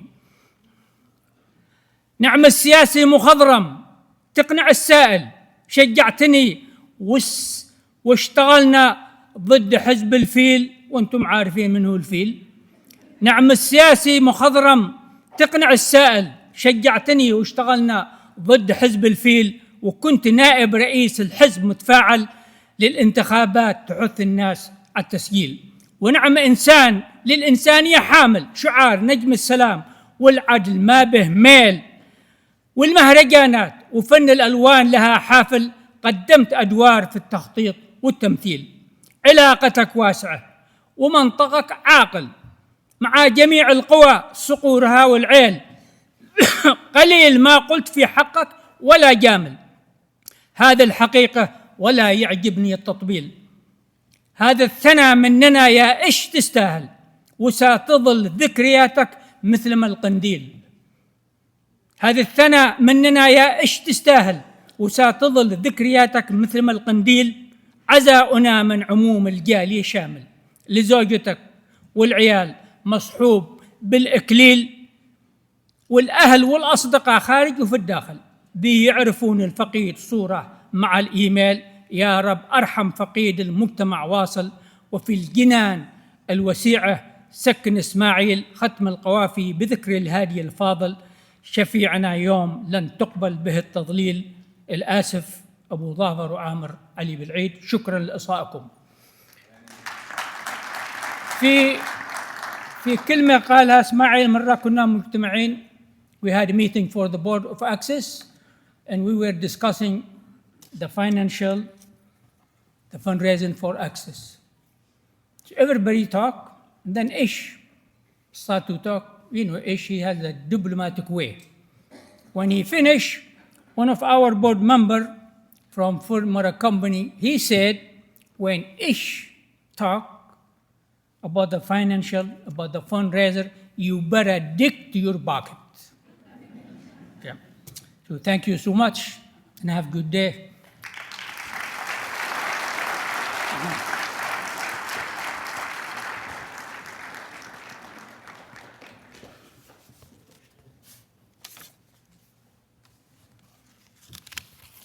And now I'd like to invite those representing the state of Michigan to come give a proclamation. Senator Sylvia Santana, Senator Stephanie Chang, and Representative El Abbas Farhat.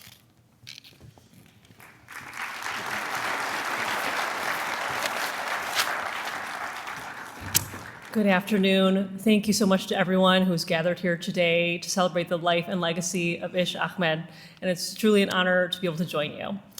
I definitely knew of Ish well before he knew of me, because as a young organizer in 2006, working with the coalition, trying to preserve affirmative action here in Michigan, I got to know some friends at Access, which of course was founded by Ish.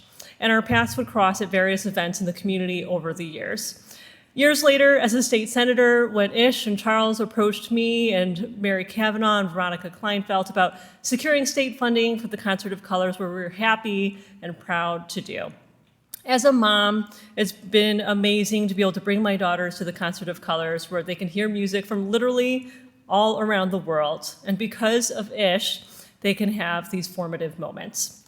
From the founding of Access to leading the Department of Human Services to founding the Concert of Colors, as well as the Arab American National Museum, Ish was always dedicated to serving people who needed help, bringing people together across difference, celebrating arts and culture, and making our world a better place, one concert at a time, one museum visit at a time, one conversation at a time, one case at a time, and one organizing action at a time. He was not just a public servant, he was an innovator, a humble leader, and a fierce advocate. I think that many of my generation, of my organizing and public servant peers, will continue to take to heart many of the lessons and the spirit that Ish brought to this world. Ish said, I believe we have the responsibility to each other. We are all brothers and sisters. We have to take care of each other. During this historical moment when we are facing so many crises of humanity, there is no better guidance than Ish's words. Thank you, Ish, for your years of service, your life of service, and the love that you poured into the community for so many years. May your memory be a blessing.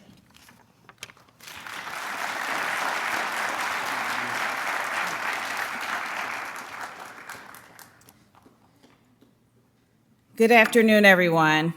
Thank you for your patience. Today, we gather here with heavy hearts, but we are gathered here today with deep gratitude. We are here to celebrate and honor the life of an extraordinary man, ISMAEL Ahmed. And yes, we mourn his passing, but today is also about celebrating his life filled with purpose, courage, with creativity, and with a deep, abiding love for humanity. ISMAEL was more than a leader. He was a bridge builder, a visionary, a teacher, a steward of culture who understood something powerful. The community is not just something we belong to. It is something we build, something we protect, and something we pass on. From the earliest days of Access, ISMAEL truly believed in the power of people coming together across cultures, across languages, across faiths.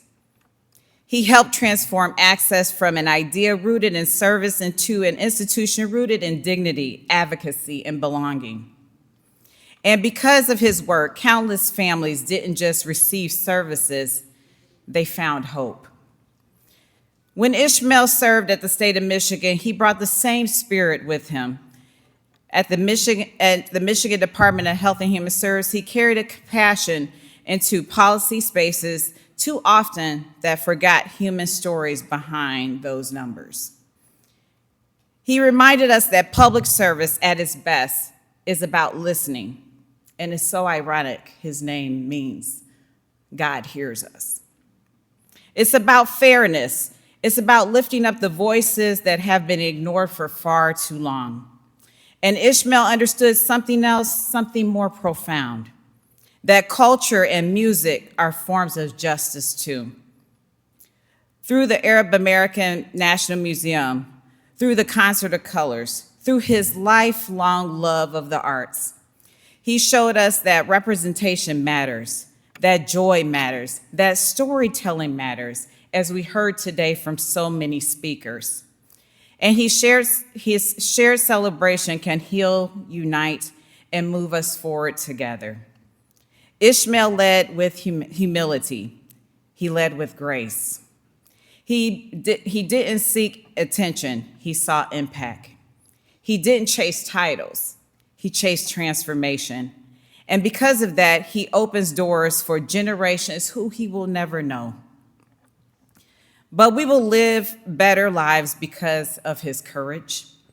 And let us be clear, Michigan is better because Ismail Ahmed lived here, because he served here, because he loved here. And on behalf of the state of Michigan, I send my deepest condolences to his family, to his children, and to his grandchildren. Thank you all for sharing your loved one with us. It is truly and deeply an honor to see so many people here today to celebrate his life. And let's continue to make a light path on our own journeys that shares in those same values that Ismail Ahmed had. Thank you.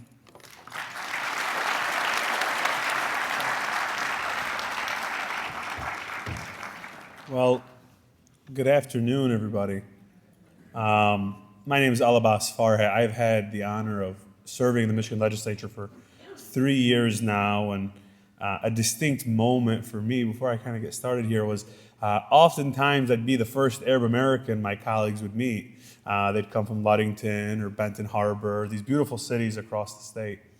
But oddly enough, the minute you mention Access, their eyes would light up. And right away, they'd be like, Access, I know Access. They do all this great work in Southeast Michigan. They help everybody, right?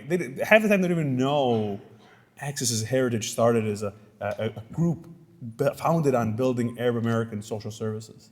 I think that's the beauty of what Ish's statements have been and what his legacy has been from all these speakers I've been hearing is he was somebody who wanted to help people for the sake of helping people. We're all brothers and sisters. We have to help each other.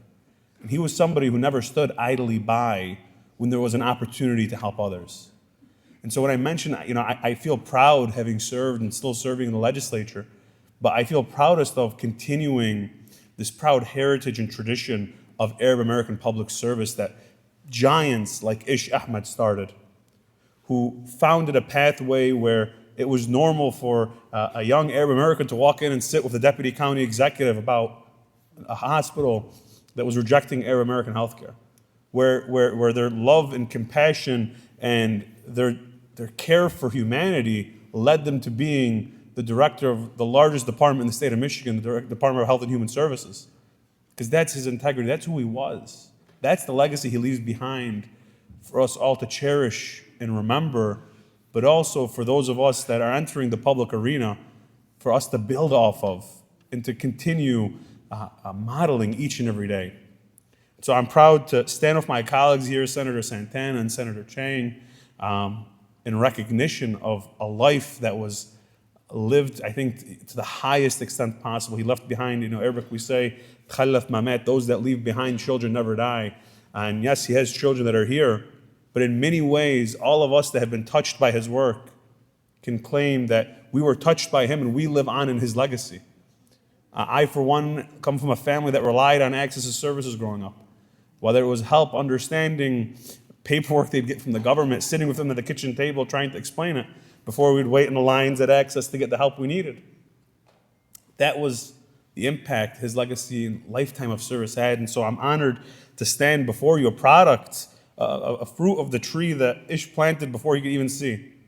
and present this tribute here on behalf of the state of Michigan, signed by myself, my colleagues, Governor Gretchen Whitmer, and Lieutenant Governor Garland Gilchrist, on behalf of the 103rd Legislature, recognizing a life served and a life well lived. And we, please.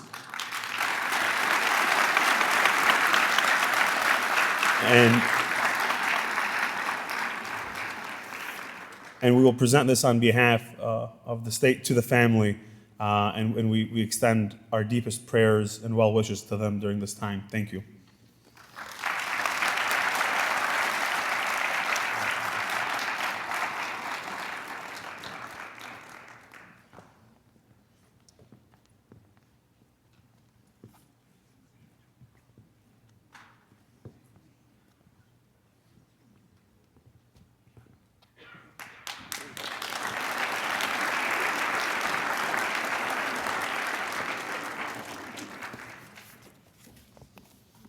Wow, this is an amazing program.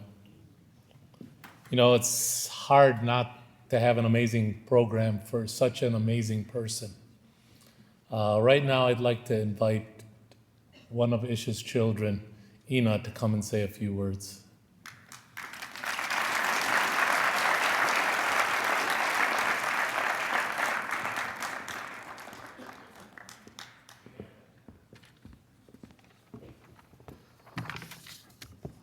Hello, brothers and sisters. Thank you all for being here today and showing your support during this difficult time. We appreciate it. My name is Ina King Ahmed, and I am Ishmael's daughter. I'm going to do things a little differently today. I want to honor the fact that my father's wishes was to celebrate his life. So instead of attempting to snort and cry my way through memories, I will share encouragement. My father was known for his advocacy work and leadership in community service. So I know how hard we are hurting as a community. We lost one of our pillars. However, our building still stands, and that's because my father believed deeply in community empowerment and that it is impossible to build progress alone. I hope we can all take comfort in knowing the wonderful people he worked alongside will continue to stand as the framework of our community. Those people are you. Our foundation is strong because of this. Our community is strong because of this. So take solace in knowing his work continues in all of us. He lives on in all of us. In his honor, may we continue to stand strong in unity through acts of activism and service. We have this shared responsibility to take care of one another. Remember, there are many forms of activism, but his favorite form of activism was connection by sharing what is most beautiful, and that's our culture, our music, our food, and our shared experiences. The more we connect, the harder it will be for them to separate us. This is why he established the Concert of Colors. I hope you will all join us in celebrating my father's life this coming July at the Concert of Colors. I will leave you with this. As Pops would say, we are all planetary citizens. Take care of one another. Please find encouragement in the powerful foundation that he built within us all. Continue his passion to combat bigotry and division in our society through education and finding common ground. One world, one love. Thank you.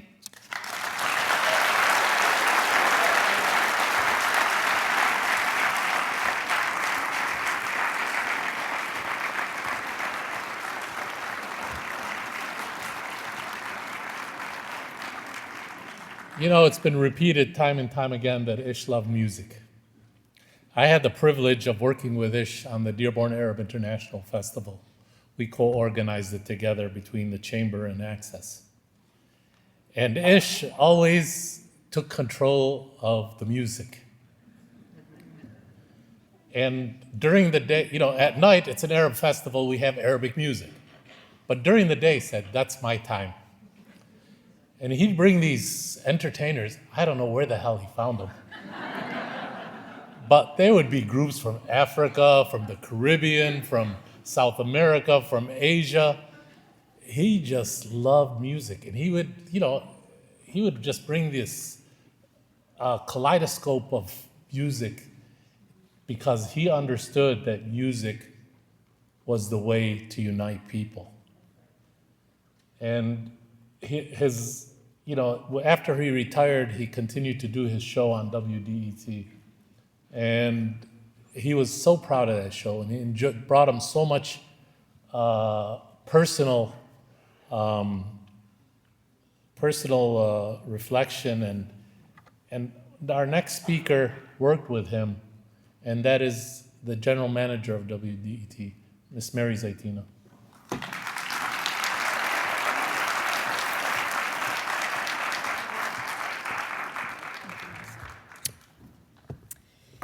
You know, this will be brief. I said, how long do I speak? 3 minutes, they said. Well, I do work at WDET, and we time everything. So my words will be brief, but my love is deep. Now, let's face it. Ishmael was not very old, just 78. And didn't he accomplish a heck of a lot? Did you read the bio and hear the stories? He accomplished so much in those 78 years, always looking after others, asking us to take care of each other and do more. And Ishmael's life story is really a call to action for all of us to do more. And I am going to dare to suggest 3 things you can and should do if you love this man. The first one is super easy, and it may seem self-serving, but it's not. When you're driving home today, turn on WDET. We are doing a live tribute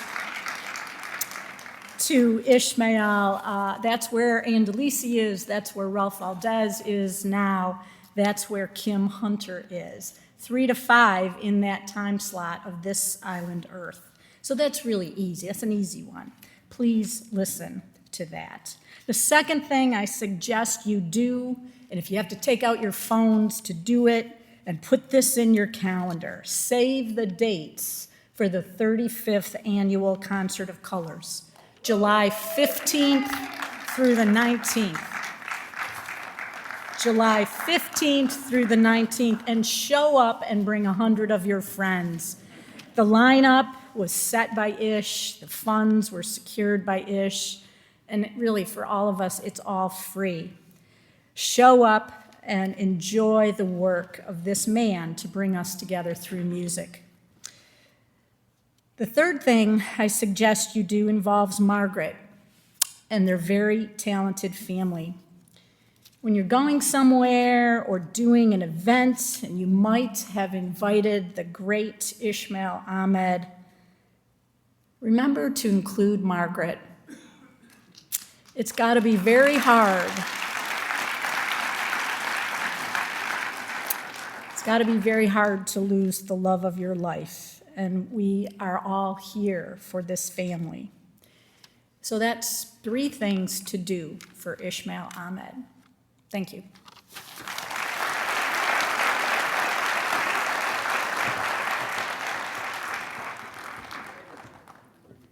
Thank you, Mary. And like Mary said, the Concert of Colors was Ish's baby. And we are all going to be there this July, right? I'd like to invite the chairman of the Board of Concert of Colors, Mr. Ken Fisher, to say a few words.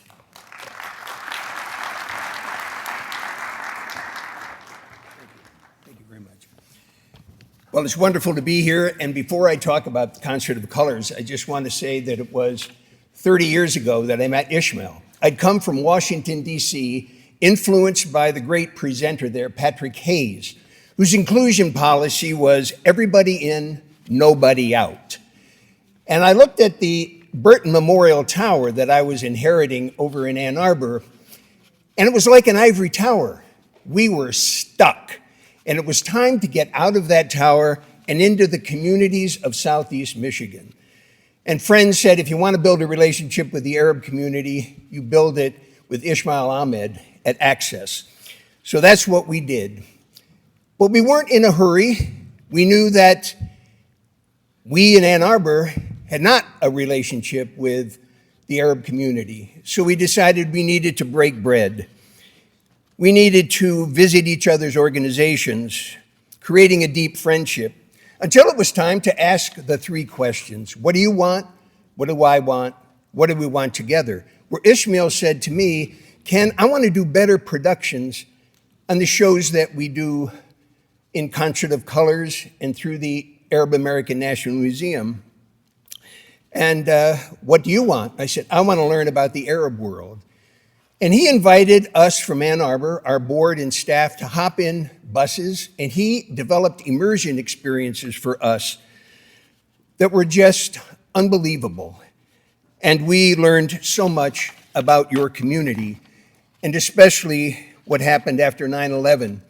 It was time then to do an Arab World Music Festival. And that's what we did together. But something happened on the way to developing this festival in 2004, 2005. We were, of course, counting on our dear friends at Access to help us promote it and make it something special. And Anan, who was going to be the new director of the museum, and Ismail said, Fish? Yeah, we were called Ish and Fish. We love you, brother, but we can't help you like we hoped we would because we're opening a museum, as you all know, at 050505 at 5. What that means is we got to pay attention to opening that museum. And I was devastated.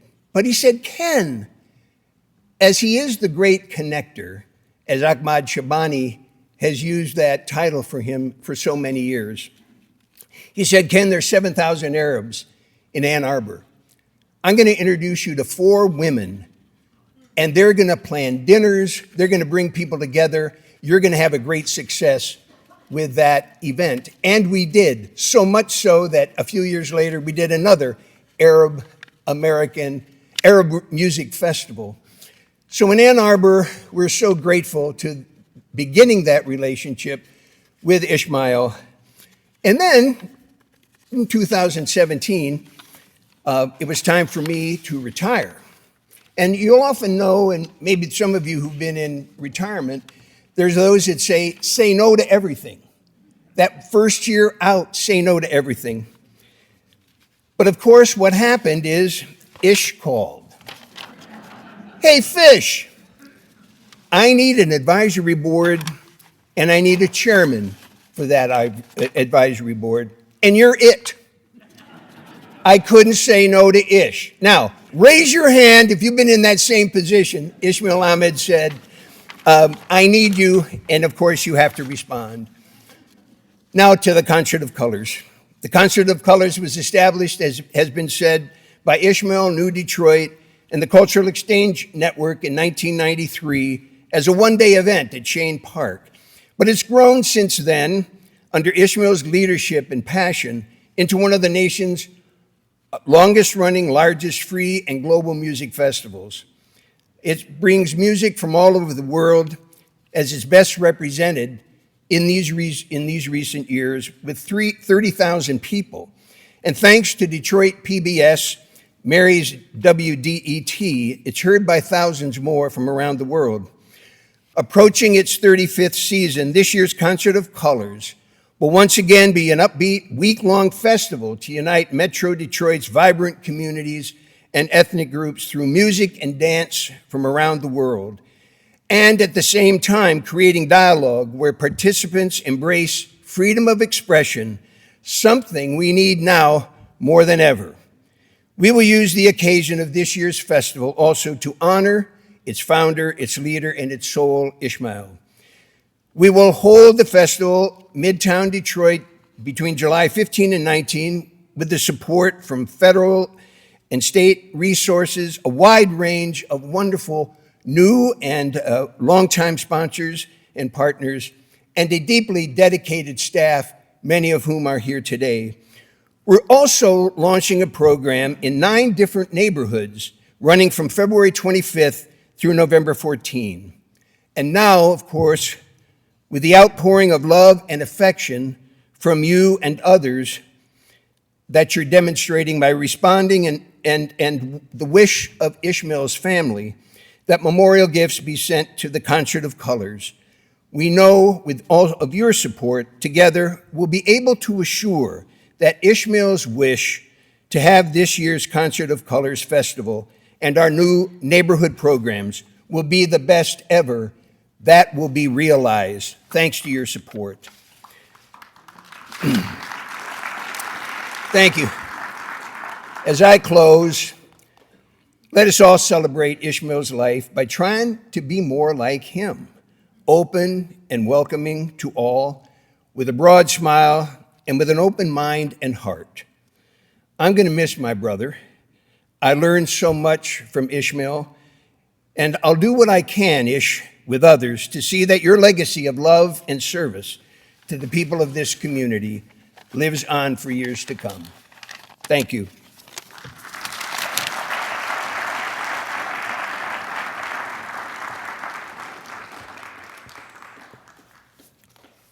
One of the things that Ish taught us as a community was we have to build bridges.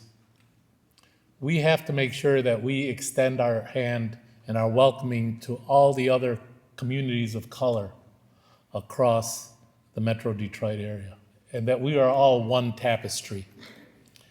And our next couple of speakers represent that diversity. Our first speaker, I'd like to invite Mr. Andy Levin up to the stage.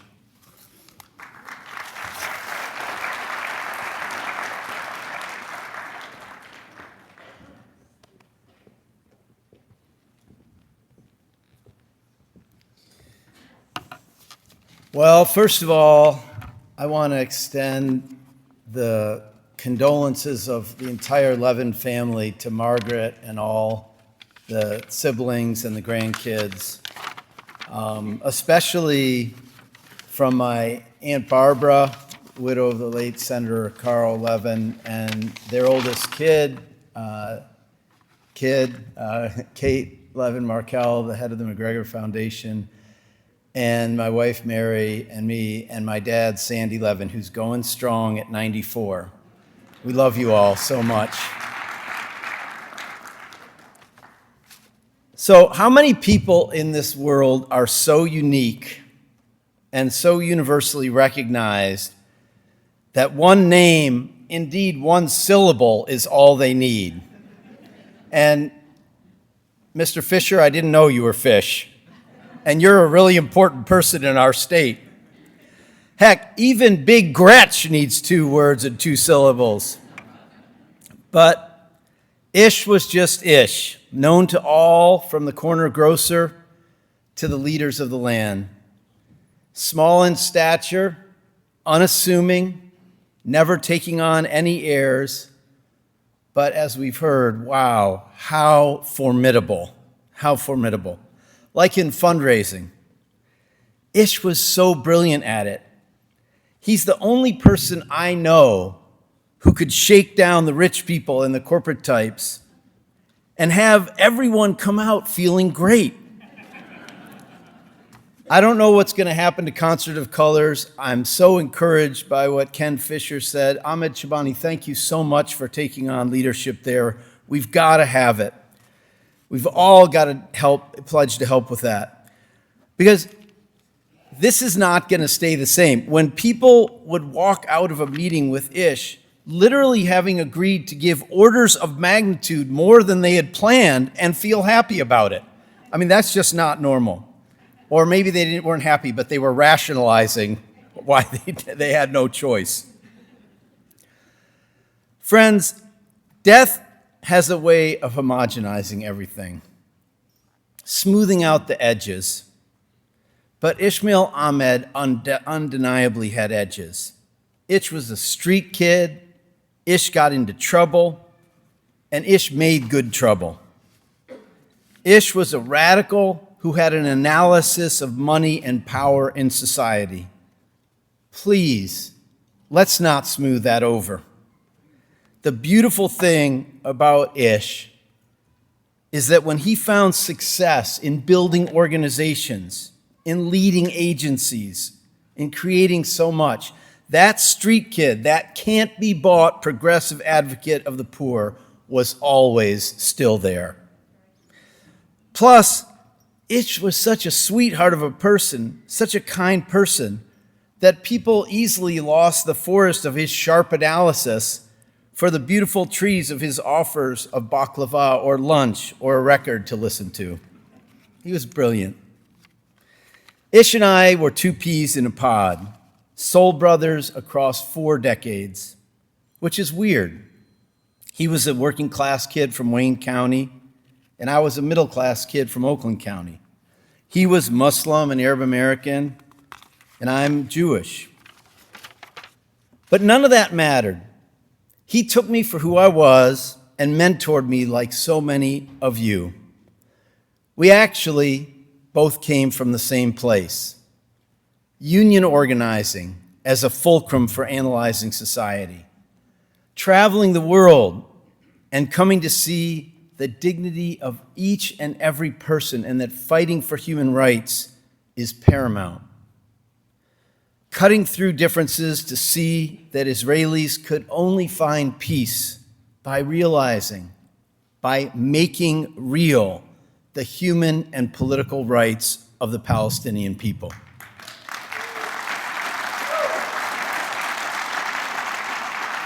And grooving to Indian music, and Fela Kuti, and the Abyssinians, and Reuben Blades, and finding the aching, yearning, joyous heartbeat of our messed up species in the riotous variety of music we make.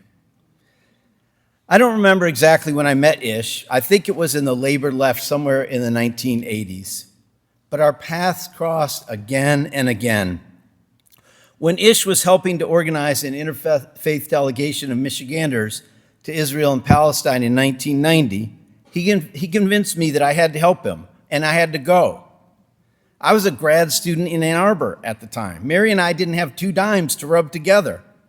I think I agreed to join the organizing committee because of Ish. And then he said he wasn't actually going on the trip, but Mary and I had to go, and we did, and it changed our lives. So there's Ish Ahmed. When Governor Granholm won re-election in 2006 and told me I had to run the workforce system of this state, and it was at a time when we had the highest unemployment rate of any state for 49 consecutive months, which has never happened to another state in our country, and I hope it never does. She said that I had to find out what we could do with all these unemployed people. And I learned that one of the biggest sources of funding for workforce training was AFDC. You know, the whole welfare to work thing. Thanks, Bill Clinton, for ending welfare as we knew it. But it was seriously a big pot of money. And here was Ish running the Department of Human Services. Ish said, no problem. He said, I'm going to help you create what we ended up calling No Worker Left Behind, and putting 162,000 un- and underemployed Michiganders back to work by finding training in college for in-demand jobs. And I'm telling you, this was not normal. For no other director of a Department of Human Services would have done this. They would have fought over the money. They would have made it bureaucratic. They would have demanded control. But Ish said, let's work together and get as many people back to college to study for in-demand jobs as possible. And that's what we did. And it was because of ISMAEL Ahmed. It just kept happening. When he ran for the State Board of Education, that one didn't come out so great. When I ran for Congress, when he wanted to serve on the National Council of the Arts. Can you imagine you get elected to Congress and Ish Ahmed says he wants to be on the National Council of the Arts? Best appointment President Biden made ever. And he did a great job. To Ish, life was building the beloved community. Wherever he was, whatever he was doing. It wasn't just about helping people in the sense of charity and government programs. He did so much of that. But brothers and sisters, it was about building power for Arab Americans in the south end of Dearborn, for Detroiters, for indigenous people and poor people on every continent of this world for workers everywhere. With a twinkle in his eye, Ish was ready to analyze what was around the next turn and lift people up to meet that moment.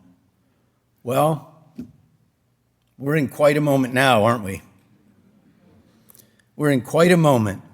So for Ish, in honor of Ish, having learned what Ish taught us all, let's pick up the baton of justice and charge ever forward. Thank you.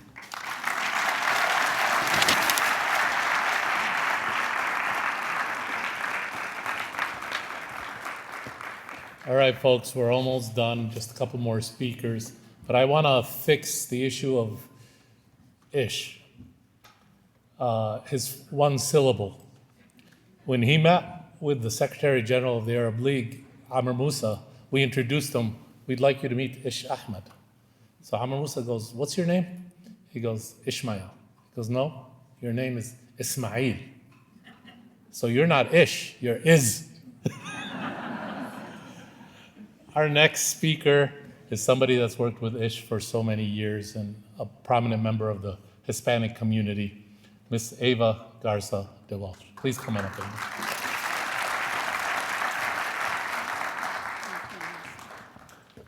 Thank you so much. Today we gather to honor and remember a remarkable man, our dear friend and colleague, Ismail Ahmed. For over 40 years during our early years at New Detroit in the 1980s, I had the privilege of working with Ish. In those decades, I came to know a man of extraordinary humility, courage, and compassion. He was someone who lived his convictions day by day, always fighting for justice, equity, and inclusion. He was a founding member of Access, the Arab American Museum in Dearborn, institutions that stand today as living testaments to his vision and perseverance. But if you knew Ish, you knew he never sought glory or recognition. He often shifted the spotlight towards others, lifting up those around him, nurturing new leaders, and ensuring that every voice could be heard. Ish was a quiet, gentle soul whose kindness touched everyone he met, but his resolve was unshakable. With grace, he fought for justice, condemned racism and hate, and created bridges where there were walls. He worked tirelessly for the Arab American community, but his compassion knew no boundaries. Ish believed that true justice had to be for everyone. He built partnerships across race, faith, and culture, mentoring countless people and demonstrating what collaboration and respect truly mean. He opened doors for many of us. He often called on Latino leaders and organizations such as La Sed and Ser Metro to collaborate and join the cause. He'd say, Eva, we look like one another. We are brothers and sisters with many of the same issues and concerns. We need to stick together to have a greater voice and to create real change for our communities.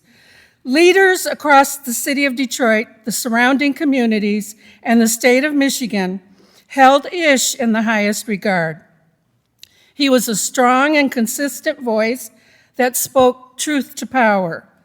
Through his vision, his advocacy, and his hard work, he helped shape Detroit, Dearborn, and the metro area, which made our state a better place.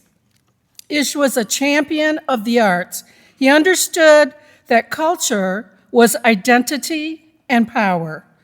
In every endeavor, he uplifted artists, historians, and storytellers, and through the concert of colors, which he helped create, he was always inclusive of our rich and diverse communities and talents.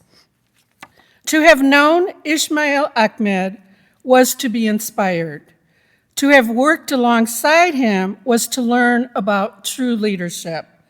His influence was vast, and his life and work were so profoundly meaningful to many of us. To have lost him will leave a huge void, but his legacy will carry forward, and his impact will continue for generations throughout our communities, our institutions, our hearts. His goodness, wisdom, and unwavering sense of right and justice is his gift to all of us. So as we say goodbye, let us honor Ish's memory by living as he lived, with courage, compassion, conviction, and an open heart determined to do what is right and just for all people. God bless you, Ish, and your family, and may you rest in peace, my dear friend. Thank you.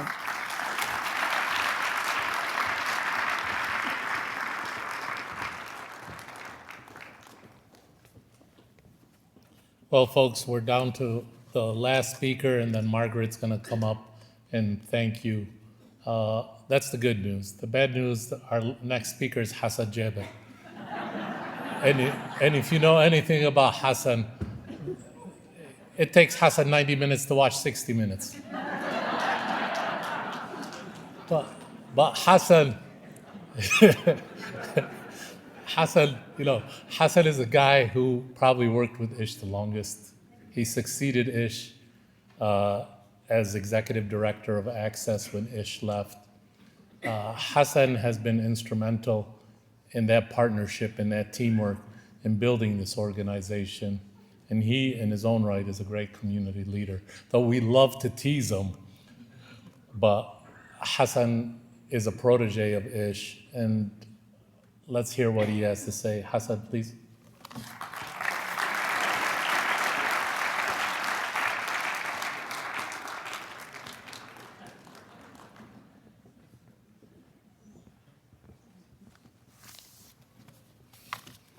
I know it's been a long program, but I don't know how you manage a program about the life of Ish. I'm gonna maybe spare you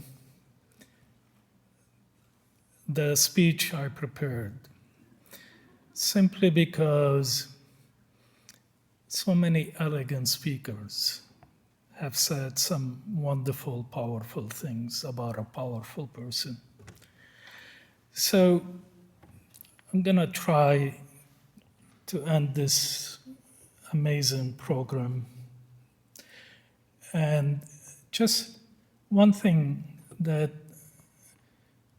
was not said about Ish, and the fact is that his leadership seemingly simple, but it's a very difficult one. It's a very complex one.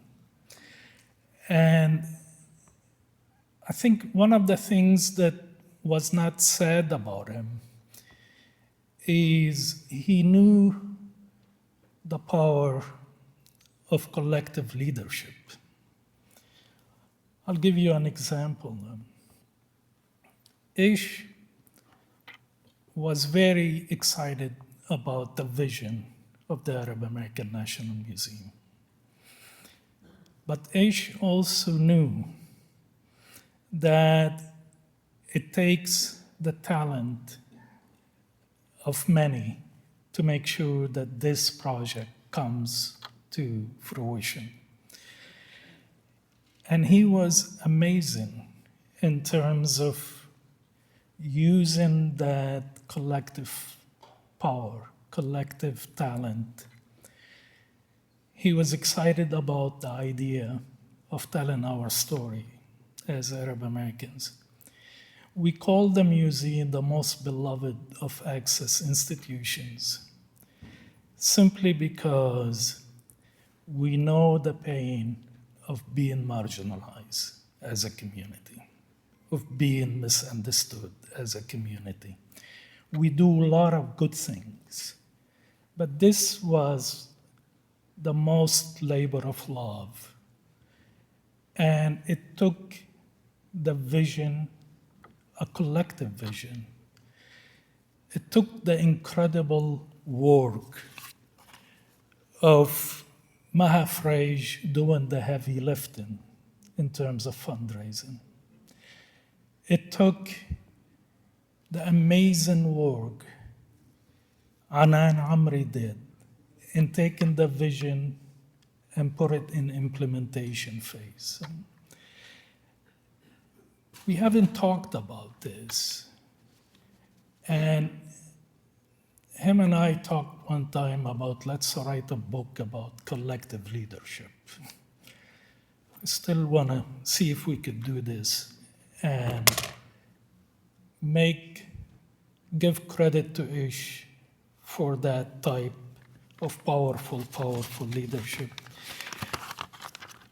I had a lot to say because I didn't want to misspeak.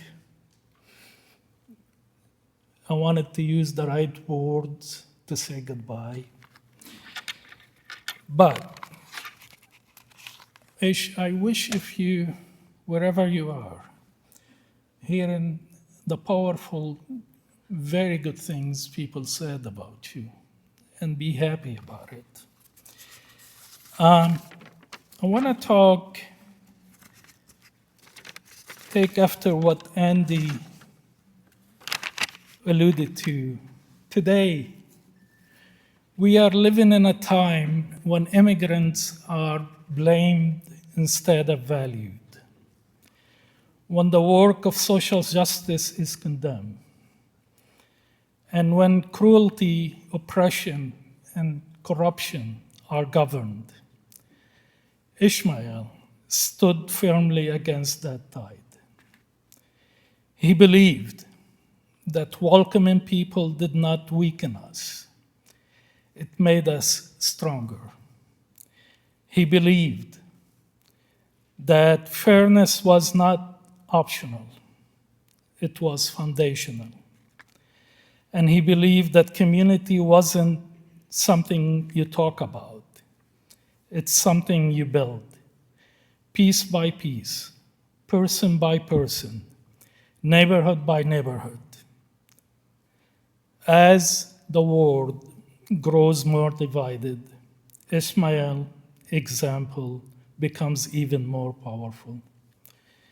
He showed us that choosing empathy, choosing connection, choosing courage, even when it's hard, is how we shape a better future. He lived that truth every day. To his family, to Margaret, to his children and grandchildren, we hold you in our hearts. Ismail's legacy does not end here.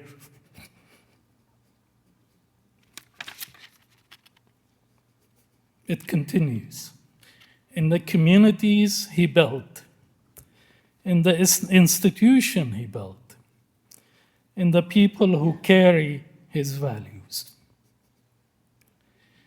It continues in every act of justice, in every stand of justice, for justice, and in every moment we choose to see one another fully. May we honor him not only with our memories, but with our actions, by showing up for each other the way he always did. Thank you.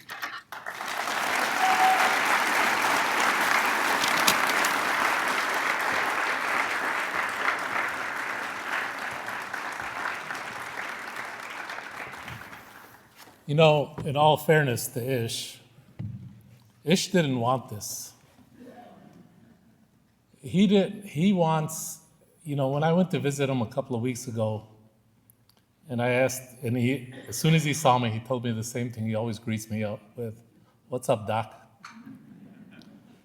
And, you know, you could tell that his time was coming to an end. I said, Ish, what are you doing? He goes, I'm planning my funeral and I'm planning my celebration. And this is for us. This is for us because we needed to heal. But in about 30 days, we're going to have a celebration of Ish's life. And we will invite everybody to be there. Now what I'd like to do is invite, we have a proclamation from the state of Michigan and from the city of Dearborn Heights, if they would come up, and Wayne County. We're going to do them all together. And Margaret, could I have you come up also, please? So.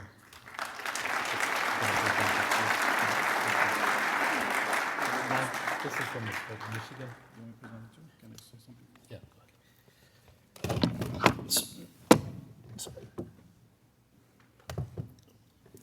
Assalamu alaikum, good afternoon. Coretta Scott King once said, "The greatness of a community is most accurately measured by the compassionate action of its members." Ish Ahmed embodied that truth through a lifetime of service, leadership, and compassion. Ish's visionary leadership and lifelong commitment to public service touched tens of thousands of lives, including so many in the city of Dearborn Heights. His work strengthens families, uplifted neighborhoods, and ensured that people felt seen, valued, and heard. Ish was one of those rare leaders who led with both purpose and heart. He helped pave the way of equity, dignity, and opportunity. And his impact is deeply woven into the fabric of our community and our entire region. Kind, humble, and always filled with positive energy, he inspired everyone who had the privilege of knowing him. Although Ish is no longer with us, his legacy lives on through the people he served, the institution he helped build, and the communities he loved so deeply.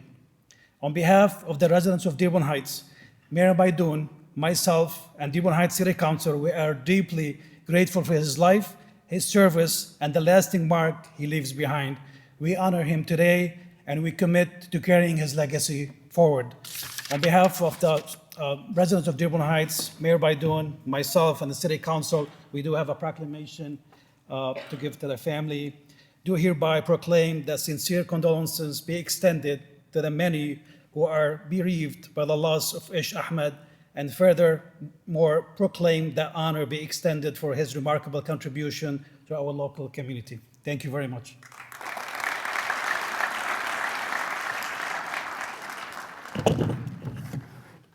Hello, I'd like to present this memoriam on behalf of the Wayne County Commission and Commissioner Sam Baidoun, who could not be here today as he is traveling. If there's anyone here from Wayne County, please feel free to join us in presenting this memoriam. Commissioner Baidoun extends his deepest condolences to Ismail Ahmed's wife, children, and the Access family.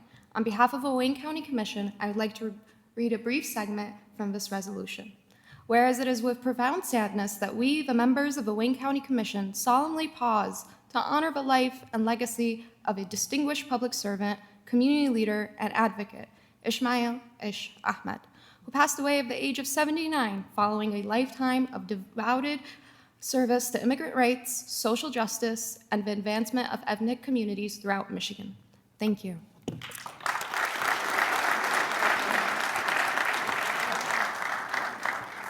And we also have a proclamation from the governor, signed by the governor. I'm not going to read it. What I'd like to do is invite Margaret up to say a few words and thank her for letting us have Ish for so many years.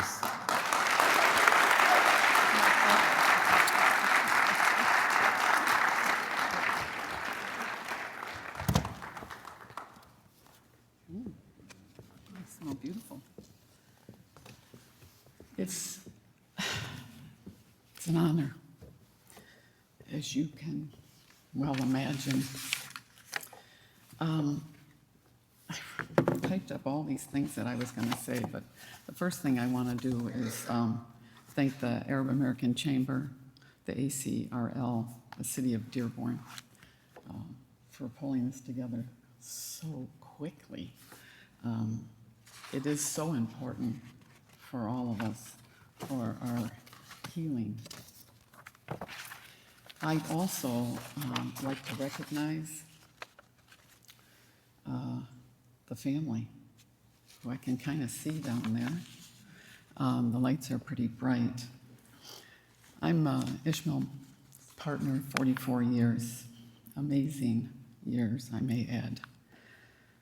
And I'd like to introduce everyone to our family who's sitting in the first few rows, starting with our adult children, Saladin, Andrew, who was in Texas, Nicole, Ryan, Ina, and the spouses, and or significant others, Gabby, Eric, Brandy, and Brittany.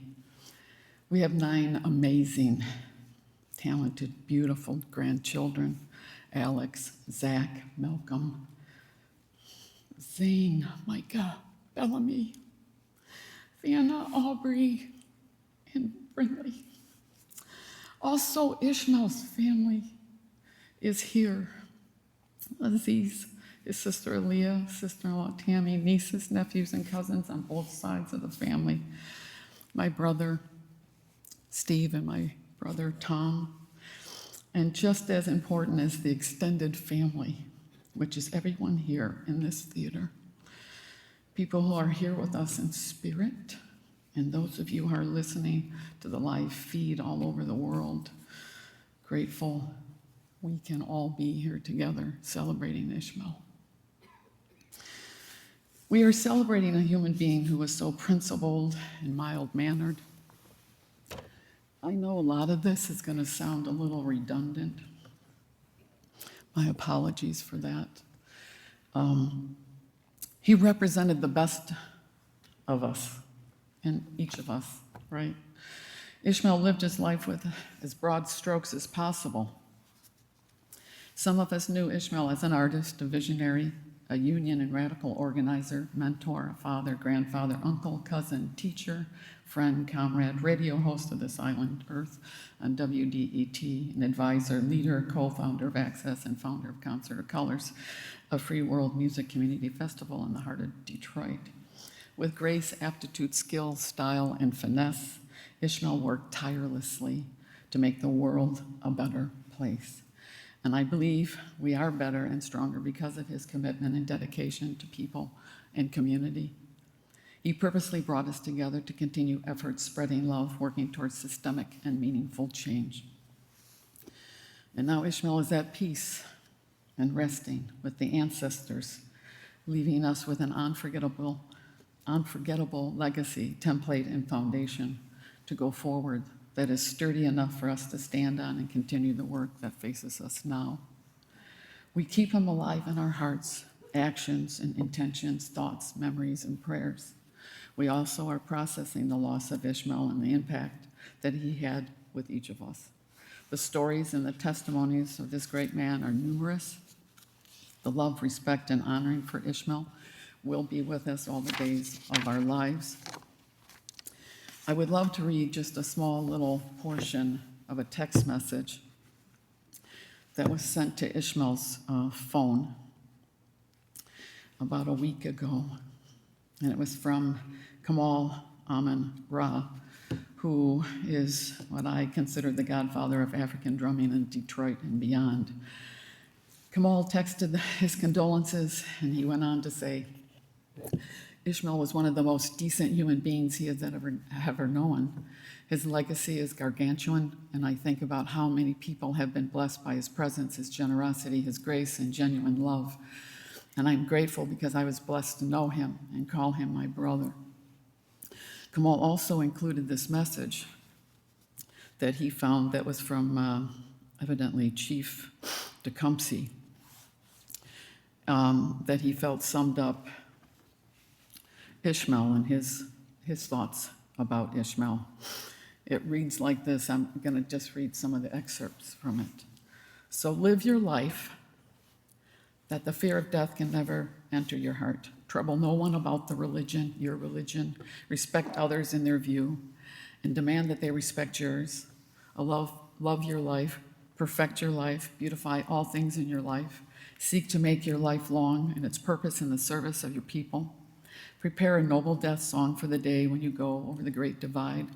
Always give a word or a sign or a salute when meeting or passing a friend, even a stranger when in a lonely place. Show respect to all people and grovel to none. When you arise in the morning, give thanks for the food and for the joy of living. If you see no reason for giving, thanks, the fault lies only in yourself. Abuse no one and no thing, for abuse turns the wise ones to fools and robs the spirit of its vision. I wanted to give you a little glimpse of my life with Ishmael. It's something I know you all didn't really talk about yet because you didn't live with him for 44 years. So, Ishmael was tender-hearted. He was known to the family as Papa Bear, which was a term of endearment. Ishmael loved nature, loved walking in the park, the woods, and the neighborhoods. He loved water. He loved snorkeling and swimming in Lake Erie, at our cottage in Leamington, and the community pool. He loved riding bikes, grilling, reading, napping, watching sci-fi and really scary, loud, and noisy movies. He looked forward to putting together his radio shows. His love for nature inspired me to his love for nature inspired me to hang a bird feeder and a hummingbird feeder outside the front of the house where Ishmael could take solitude and reflect as he watched the birds flit to and from the feeders. I planted every species of plant I could find and fitted in the flower gardens that attracted hummingbirds and butterflies so we could watch nature up close and enjoy its beauty. He loved sitting in front of the fireplace, relaxing or contemplating something and visiting with friends and family. He loved the hot tub, which we frequented in Ann Arbor as often as possible. I, too, have memories of his authenticity and his contagious smile. Not just in his smile, but his whole face, his eyes, like someone had alluded to earlier. He traveled the world only to want to do it again when he retired, but instead brought the world to Detroit through his music show and concert of colors. I know we will grieve and miss Ishmael, and that's to be expected. Just keep reminding yourself he was the best of all of us, and he loved us all. And however it is you can exemplify and model the love that would make him so happy and proud. I was going to close by saying that we were all planetary citizens, kings and queens and in-betweens, and we're brothers and sisters, and take good care of yourselves, but so many of our speakers already spoke those words. So again, I do want to reiterate, his celebration of life will happen again at the Concert of Colors. He wanted this to be the blowout Concert of Colors. So I think if you're there, he will be so proud of all of us celebrating with him. Something was near and dear to his heart. So thank you all, and Victor, thank you again for the music.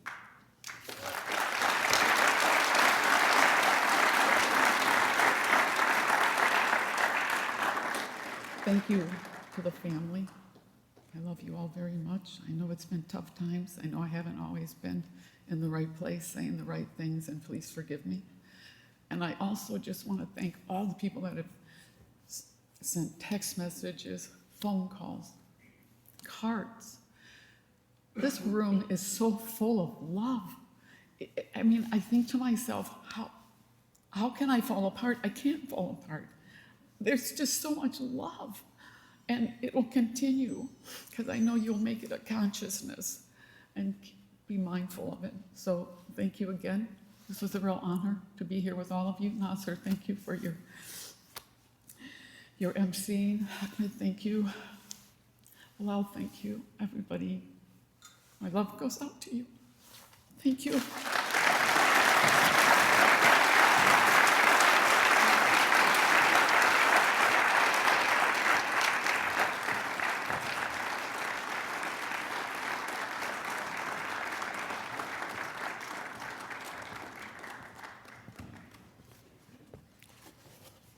Well, thank you. We went over a little bit, but I think Ish deserved it. I want to thank you for being here today, for sharing the love with the family. We look forward to Ish's celebration at the Concert of Colors, and we ask you all to join us. And we're going to leave you with a little video from Ish.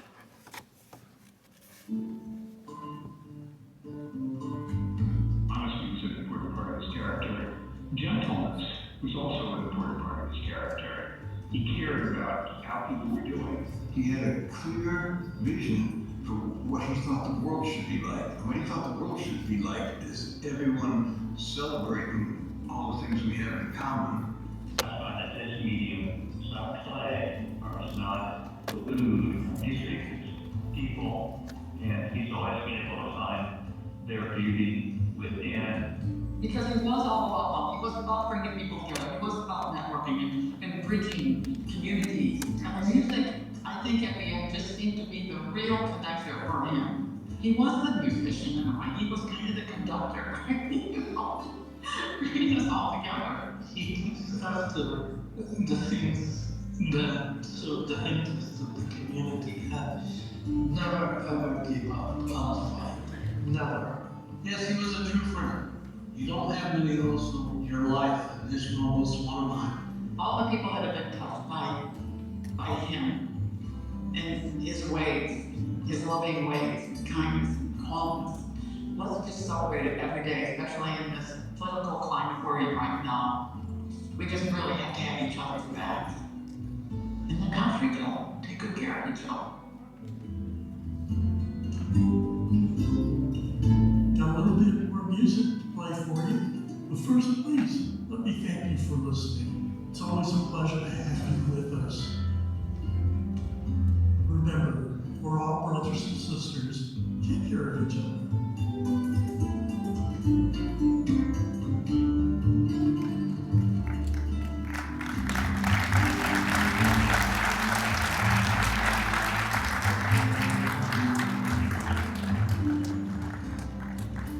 Thank you, everyone. Thank you for coming. Thank you, Victor Ghanem. He's going to play a little bit as we exit the hall. Thank you, everyone.